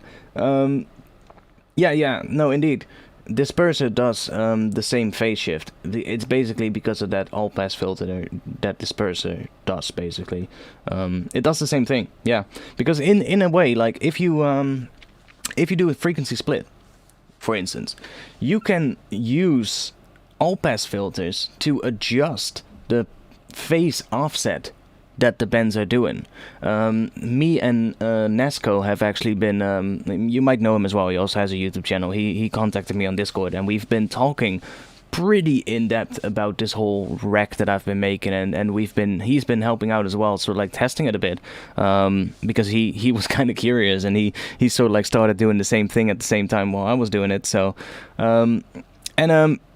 he's been as well we've been going really in depth on this topic, like, and I was looking at it, and in a way you can use all pass filters or delays in a way to kind of bring the bands back in phase, which is really interesting.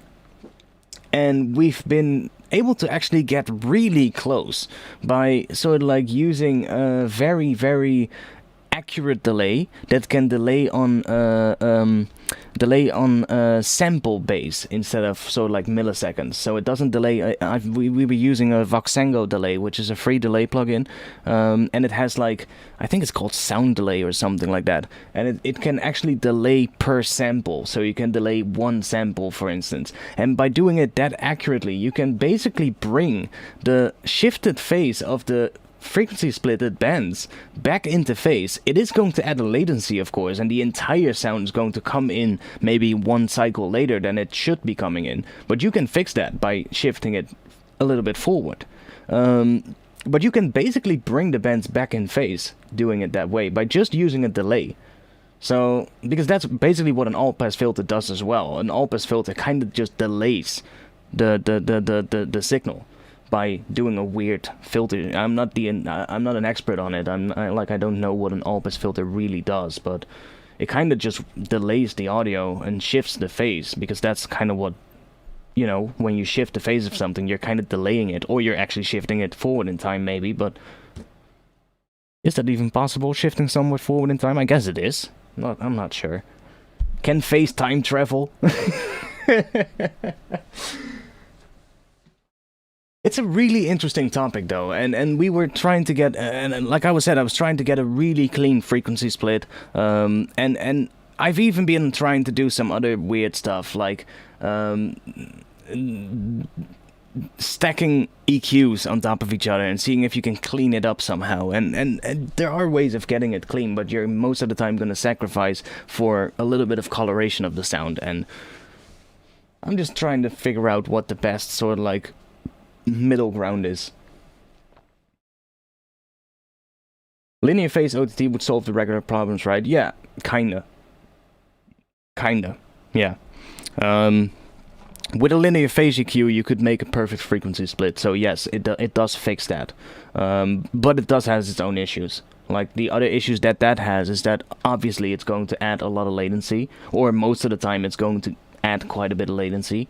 I've seen a couple of EQs online that claim to be linear phase and have a very minimal amount of latency, which is interesting. I'm not sure how they achieve that, because normally linear phase EQs, for instance, the moment you switch into linear phase mode, they just start eating up a lot of latency, and they just add a lot of latency to get that accuracy, I guess. And they sometimes also create a pre-ringing effect, which is, I guess, not ideal if you're doing a frequency split. So I'm not sure how much that happens and when it happens with a linear phase EQ. I guess it would have something to do with the steepness of the curves, probably. I guess you get more pre-ringing on a really steep curve than on a really gentle curve. That's just my guess, but I'm not like I said, I'm not an expert on that.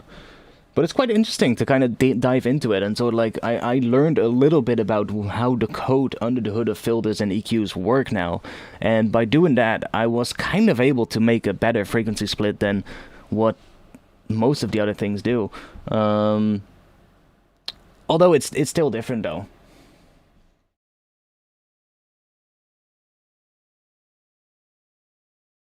Yeah, I'm also thinking about indeed trying out a version where I use maybe a free. The main thing I was trying out is doing it basically stock Ableton. Now, you can adjust the phase stock Ableton in a way by putting a delay on the individual bends and just delaying it. It's in milliseconds though, so it's a little bit finicky because it's not going to be that accurate, but you can get pretty darn close. Better option that we've then found was that Voxengo plugin that actually delays things based on samples. That way you can get really close. But that's just with a regular frequency split, right? That's just with a regular frequency split, like the exact same way how OTT would do it, or how somebody else would do, or some other multiband plugins would do it, which is basically just filtering.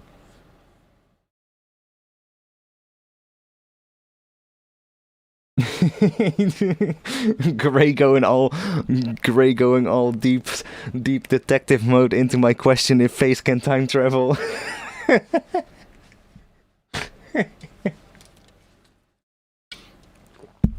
Let's put the tinfoil hat on and let's see if we can time travel.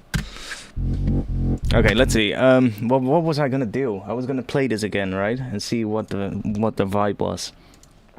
Yeah, that's what I was gonna do.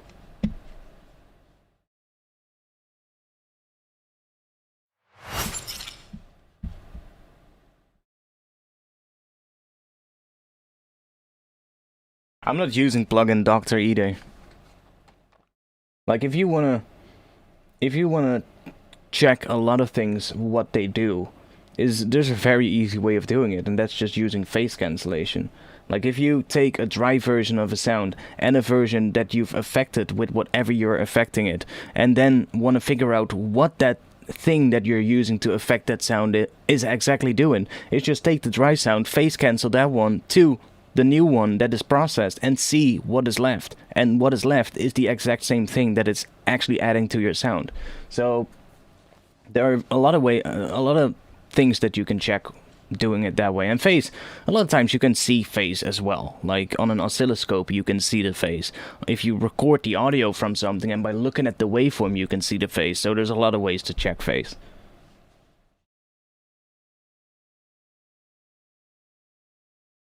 Yeah, like I said, linear phase isn't the best option either.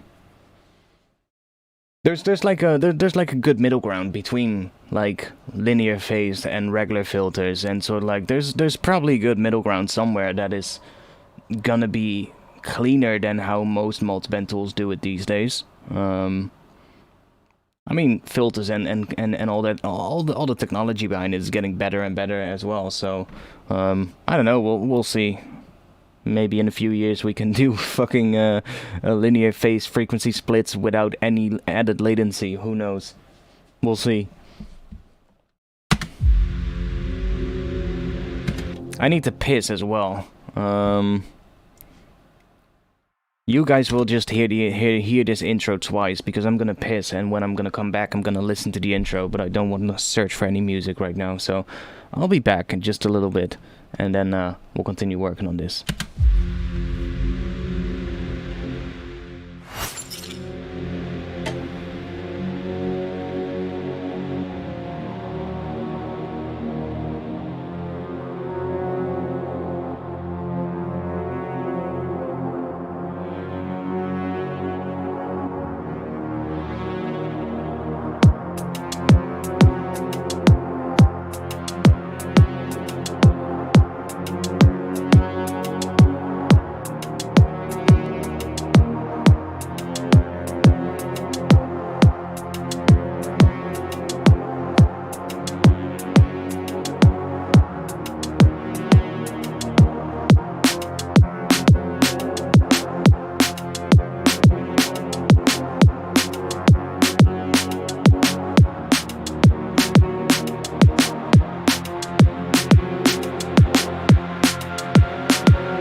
Okay.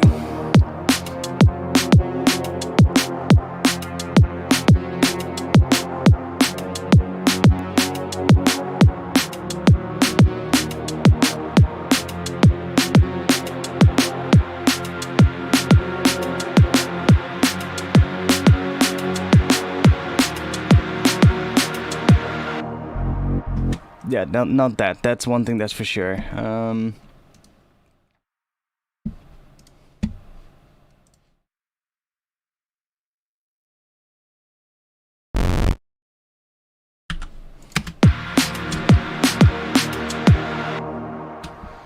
What level the kick is at? I think 0. I think it's just hitting at 0. Yeah, looks like it is. Yeah, it's hitting on 0. Like, I feel like in most of the times in drum and bass, at least, like the kick drum, the snare drum are usually going to be the 2 loudest elements of your mix. They're most of the time going to be the same level, and they're most of the time going to be the loudest part of your track. The sub bass is probably going to sit right below it, or even at the same level.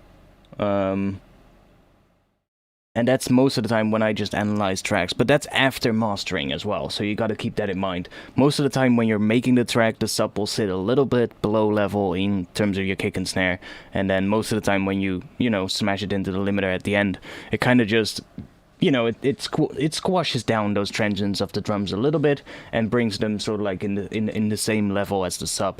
And that's just when you look at a drum and bass track, you can just see that from the waveform as well. You could just take any drum and bass track and you can most of the time see that sort of like, well, what I'm just saying. Let's just take a random track.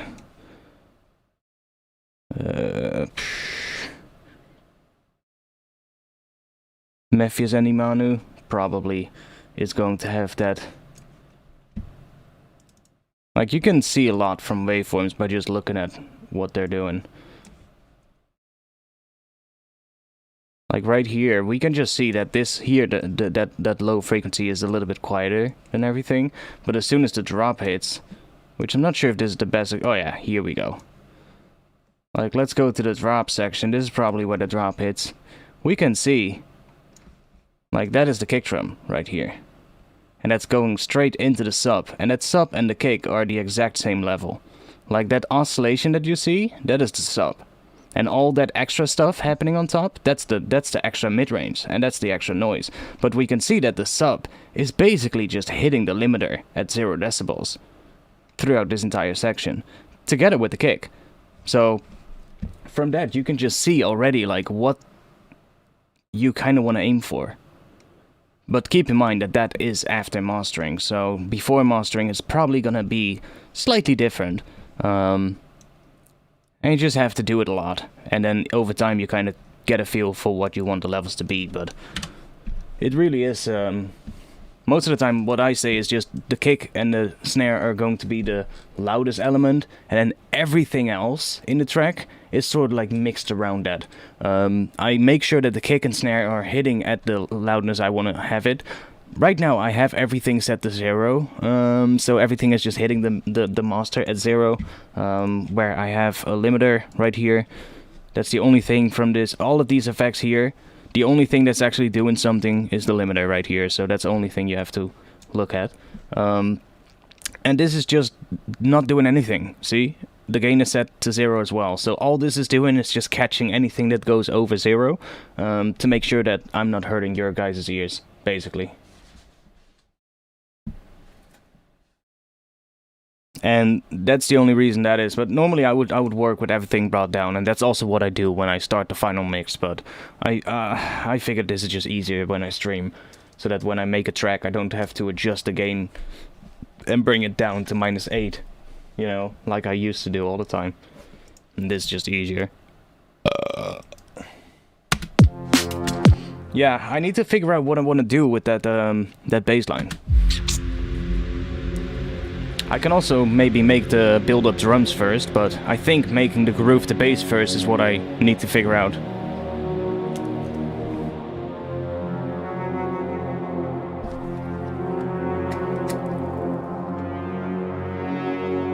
I do really like the vibe of that pad in the intro.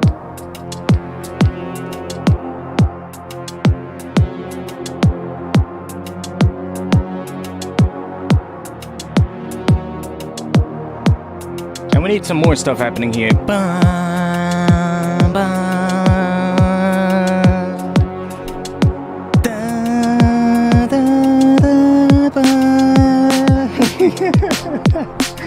You know, something like that. I don't know. Make it epic. Make it bigger. Because it kind of screams for that.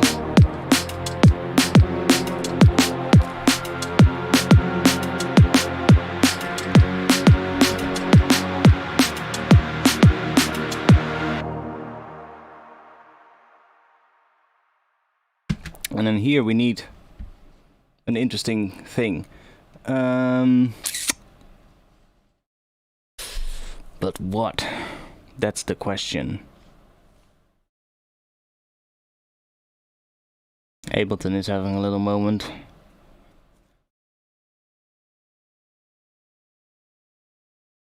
Yo, come on.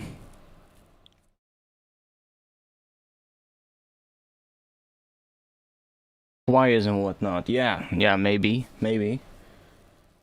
Like, I'm definitely feeling something epic in that intro. It kind of already has that sound. Yo, Ableton, what are you doing? I just hit save. That's the only thing you have to do. Ableton is, Ableton 11 is still a little funky every now and then. That's one thing that's for sure.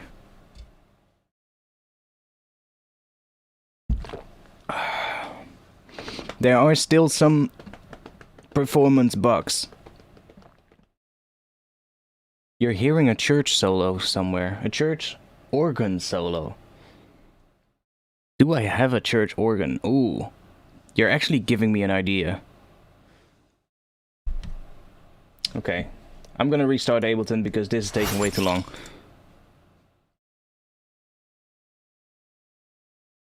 See, that happens every now and then with Live 11. Not sure why, but every now and then it just seems to freeze on me. For no reason, because Ableton 10 doesn't do that, and that's probably ties back into the same issue that it has with the CPU reading not being accurate. Probably has to do with the same thing, and I hope they can figure it out as soon as possible. I hope it doesn't turn into the next big pitch bend bug that still hasn't been fixed. How long has that bug been a thing? Like, damn. The pitch bend bug has been a thing for like years. And they still haven't found out how to fix it. So I don't hope it's gonna turn into one of those bugs. That would suck.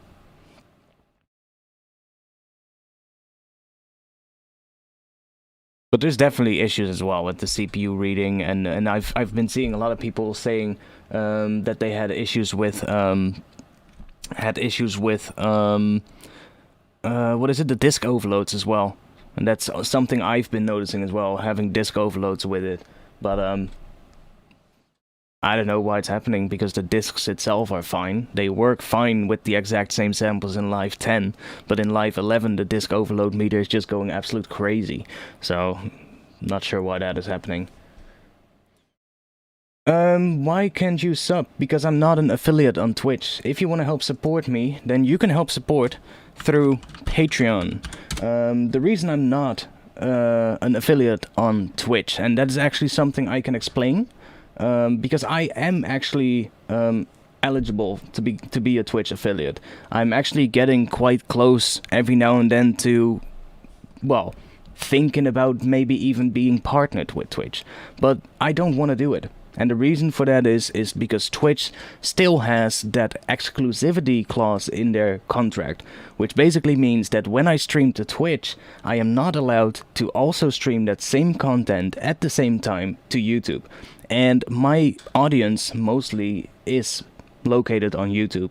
I have 75,000 subscribers on YouTube, and on Twitch I get more viewers now than I used to get, and I'm very happy with that. But I mean, it makes no sense for me to really push my Twitch because of that exclusivity thing that Twitch actually has in their contract. And I don't want to risk, you know, being banned from Twitch. I don't think they've ever done it with somebody, because I think there's a lot of Twitch affiliates that actually still stream to multiple platforms at the same time. But technically speaking, you're not allowed to do that. So I would rather be safe, you know? I would rather be safe and just say, yo, if you want to help support, then either just use the donations through Streamlabs or support through Patreon. That's also another option. Okay, Ableton is reloaded. I have to reload the project one more time because the automation is stuck. That's another bug that has been in Ableton for a really long time. That little automation button at the top next to the play button, when you have an automation that is sort of like bypassed, that little button that pops up every now and then when Ableton crashes and you reload a project, that button is going to be stuck, and it's gonna remain stuck until you reload the project, which is really weird as well. I'm not sure why that is happening.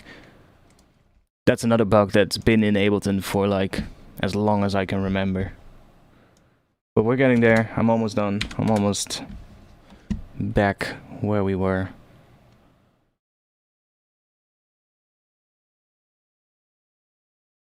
What key of F is this in? Technically we are in F Phrygian, but I'm not sure if we are... Well, we are in F Phrygian, but there's no idea if we are in F Phrygian minor, F minor Phrygian, or F major Phrygian, because I'm not using that minor or major third yet. So I could go either way, basically.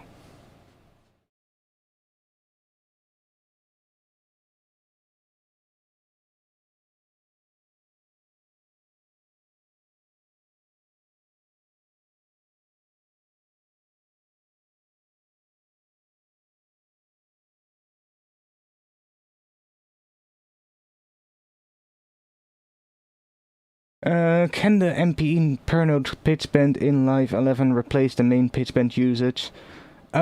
Yes, technically, you can replace it.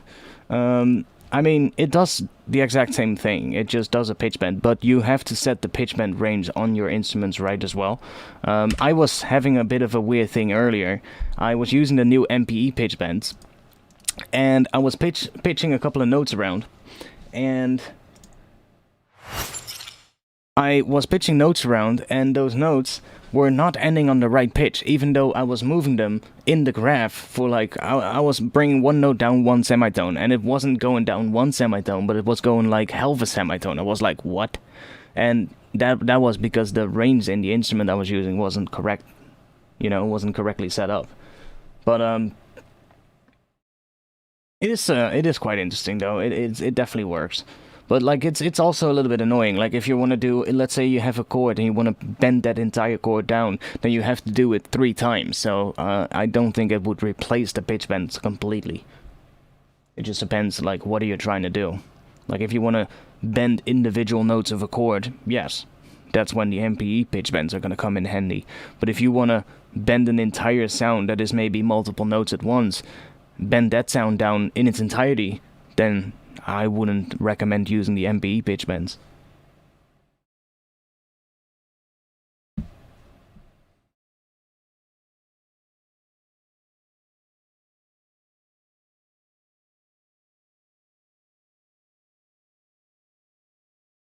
When it comes to loudness, like, I'm usually a much bigger fan of saturation than compression.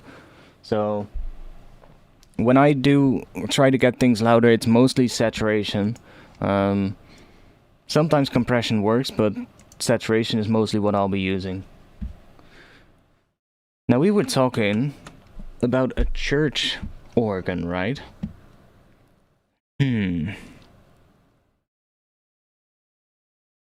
Do I have a church organ? I did have one a really long time ago in Contact.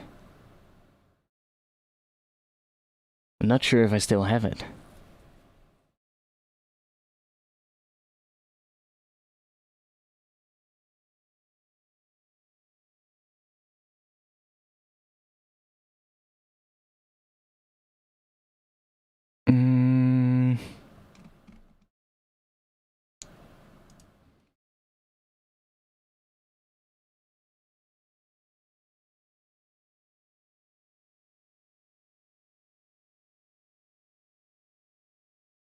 Don't think so. Don't think I have it.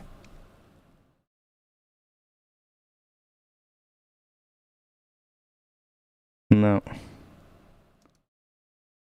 Or it should be in here then.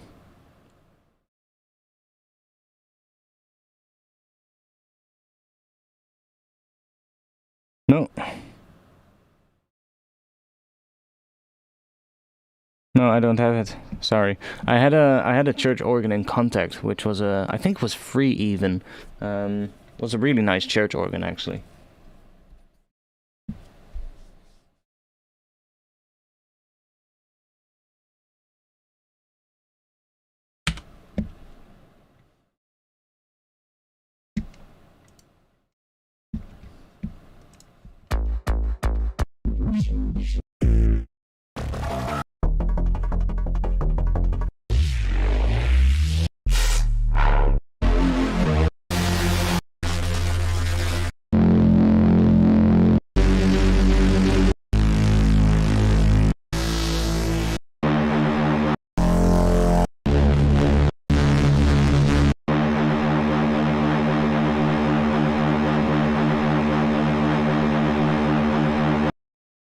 Love the sound of that Reese. See if we can make that one work. Yeah, I want to go over doing drop stuff, but we have to make the drop then. And that's also what we're getting to right now, but we need to build up and figure out what kind of a bassline we're gonna do. Let's do sampler. This is the same thing. I hope today it's gonna work out, because in the last few weeks we've been having the same issue, and that is that every time I get to the drop section I'm getting stuck, and I don't like that. So let's see where we're gonna get today.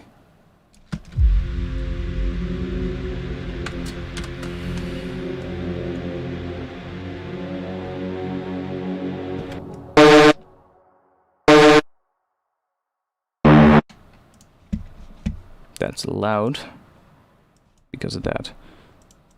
Get rid of that one.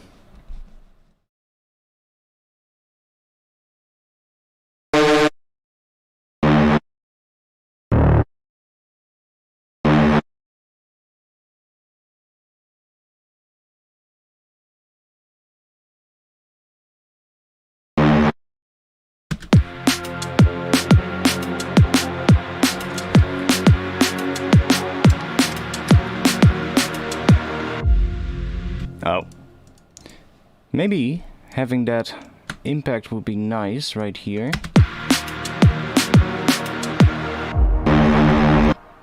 That's definitely not in the right pitch. Oh, this is not set to D, it's set to F. Now it should be in the right pitch. I think that noise that is right here. Let's bring that back as well.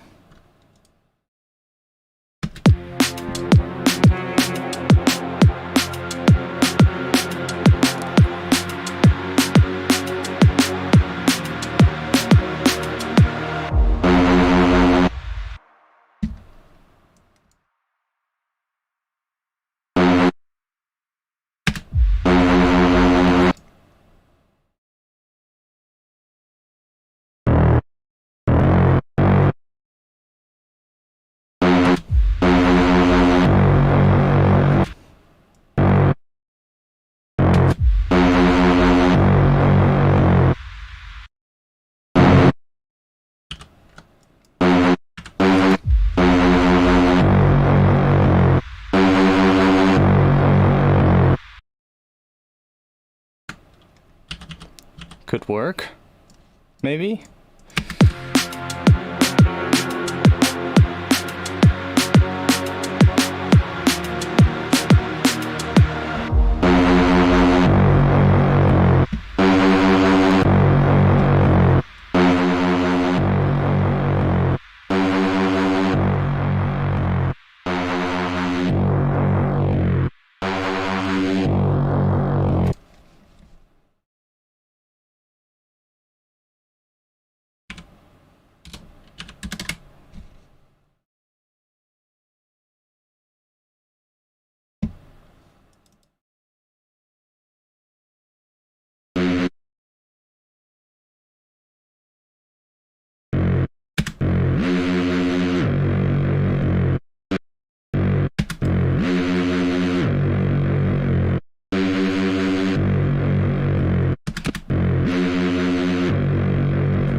What? No, what are you talking about? I'm playing F sharp and G? Really? No, I should be playing F and F sharp now.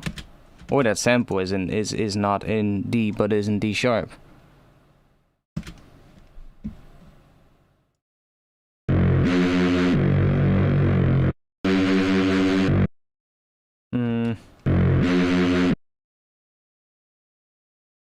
That... okay. So you're saying I should do D sharp.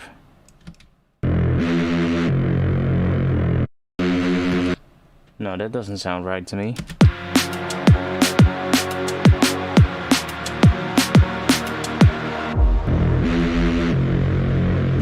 No, it's probably a little out of tune. I think I know how they made this race.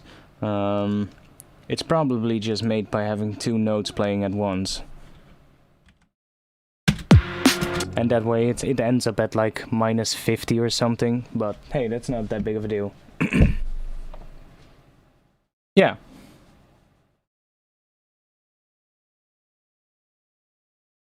No, the Reese is not one of my own samples. It's from a BHK sample pack. BHK Alpha.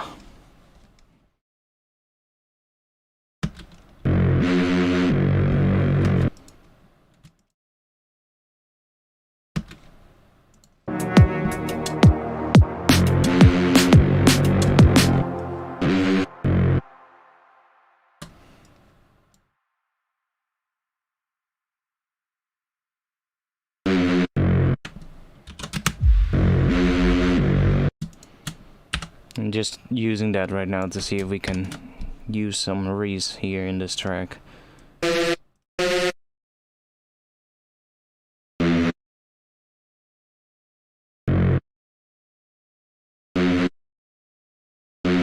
Yeah, it is a little sharp, I think, but hey, whatever. Yeah, it is a little sharp.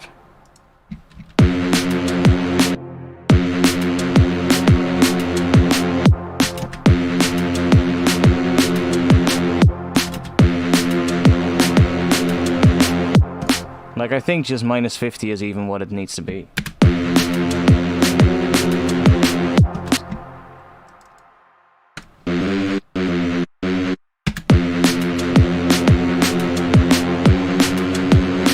Like something like that.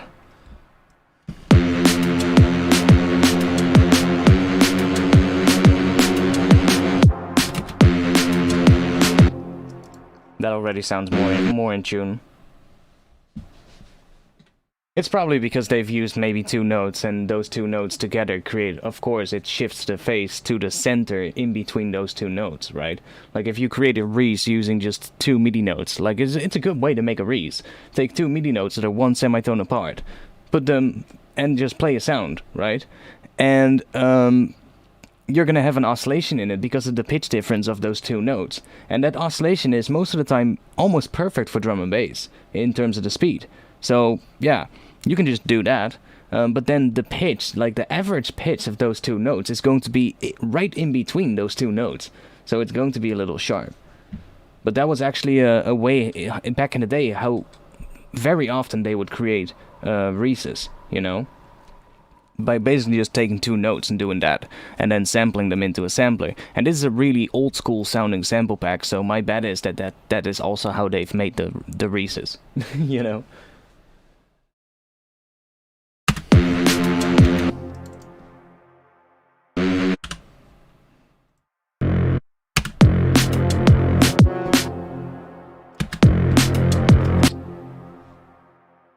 Like minus 50 is even... I think minus 50 is just what it needs to be.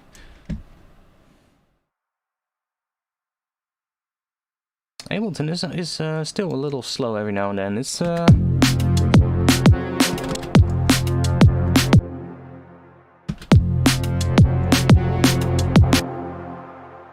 But no, I need to figure out the drop bass. Or maybe just make the drums first for the build. Let's do that first, so that we can at least get the build started. Because fuck, we're getting nowhere again, and I'm getting annoyed.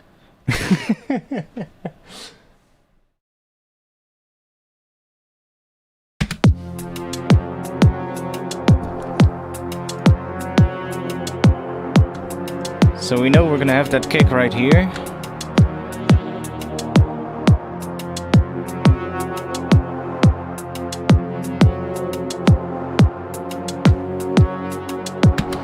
Oh yeah, this is the old kick. Let's get rid of that one because I don't like that one. It was way too distorted and muddy. So I know we're gonna have the kick right here, and I have the snare drum is this one. I can take this as well and put it right here. Now in the drop we're probably gonna have a pattern that is just a regular drum bass pattern. Like that. Maybe with a bigger snare drum, but we'll see when we get to that. Yo Mark, hebben we niet wat beters te doen, godverdomme. Ga jezelf eens even fucking verantwoorden, mate.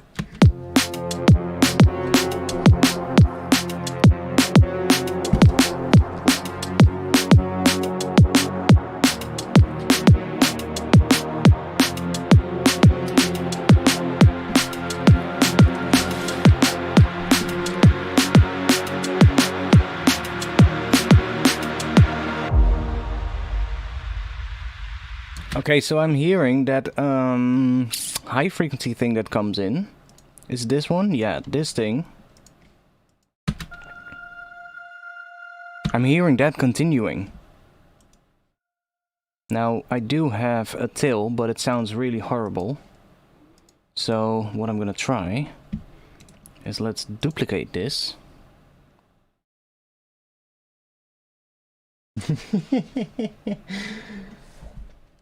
I mean, you really fucked up, mate. Wouldn't it be so fucking cool if it really is the real Mark Rutte? Just imagine. That would be so fucking awesome. But no, like, he really fucked up this time. Like, holy shit. What a fucking shit show. I said it a couple of weeks ago in the Discord. Like, first of all, great timing to have elections in the middle of a COVID pandemic. But okay, let's just hope that they're gonna push through and make the whole thing, you know, form a new government and get things over with and actually get, you know, work on the fucking thing that actually matters right now. And then the entire thing just turns into a big ass mess. What happened? How to explain it? Our government fell because of something that happened. There was a whole scandal, thousands and thousands of parents basically got taxed way too heavily, and people got into financial problems because of it, and it all basically ended up being the fault of the government, basically. So that's the first thing that happened. That's what made the government fall. So we had to do elections again. Then we all voted, and in 1 week after the votes were over, the first people that were gonna do the formation process and gonna sort of like guide them through that, and talk to the politicians about what do you want, and see what is possible to form a government. After 1 week, one of the people, what was it? She got tested with COVID, and that was also weird because the measures from our government right now are that when you've been in contact with somebody that had COVID, then you need to go in quarantine. And I think on the 5th day or something, you need to have yourself tested. And if your test comes back negative, you can go out of quarantine again. But they say don't go to your work. And she got the message, yo, you've been in contact with somebody, so you should get yourself tested and go in quarantine, I guess. And she still went to her work to do the formation process, and then her test comes back positive, so she has to rush home from the formation process where she's currently working at, so at that point working at. So she rushes home, and while she's doing that, she has a whole pile of papers with notes on it, and on those notes, photographers from the press photographed them, and they could read a whole bunch of notes from the whole thing, the talks that were happening behind closed doors, which is not something that the press should know about, but there were some spicy things in those notes. In fact, they were talking about one politician, and that politician has been that politician has kind of been the reason why the government fell. So they talked about giving him a different position. So that's a little weird, and that's now turned into a whole scandal where they're trying to figure out who said what and who did what, and the prime minister doesn't want to tell, and yeah, it's a fucking shit show. So I don't even know what the current state is. Maybe Mark can let us know. Yo, Mark, are you still the prime minister or not? Like, oh man, I don't even know what's gonna happen at this point. But the best part is, we have a fucking rising COVID pandemic still, so good timing to have this going on. So now there's new people coming in to do the formation, because the previous ones quit because of this scandal, and now there's all kinds of other things coming to light, and other parties saying we don't want to work together with the party of the prime minister anymore, but that is the biggest party after the elections, so it's gonna be a mess. Like I'm saying it, maybe it flips around somehow and it actually turns out alright, but if not, then Belgium hold their fucking beers, because we're getting there. Wait for us. Hold to your record for now, but we might just be on something.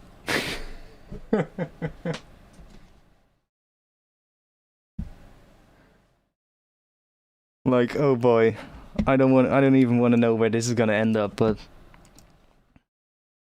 might just be we might actually go for our record as well. Who knows?